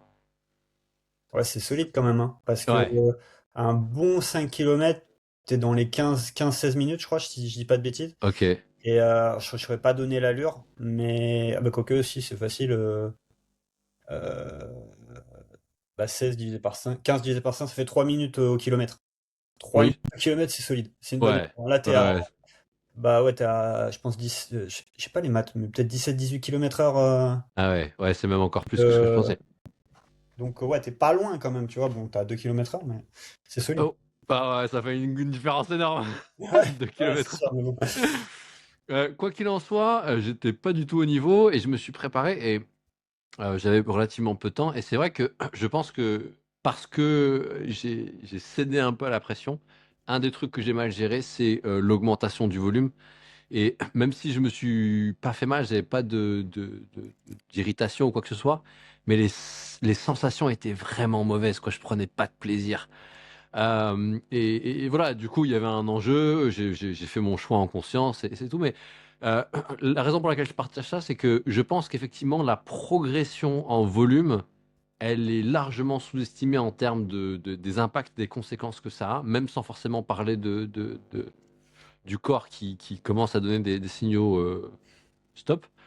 Et du coup, un truc sur lequel j'aimerais bien finir, c'est est-ce que tu peux donner une analogie qui aiderait à avoir un ordre de grandeur sur ça fait quoi d'augmenter par exemple 2 km ou 5 km dans la semaine, tu vois, en termes de Ah progression. oui. Bah, j'ai pas envie de dire de bêtises.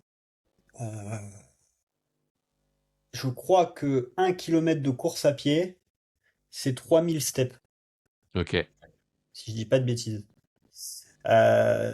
3000 pas, c'est beaucoup, tu vois. ouais, Donc, juste 1 kilomètre de course.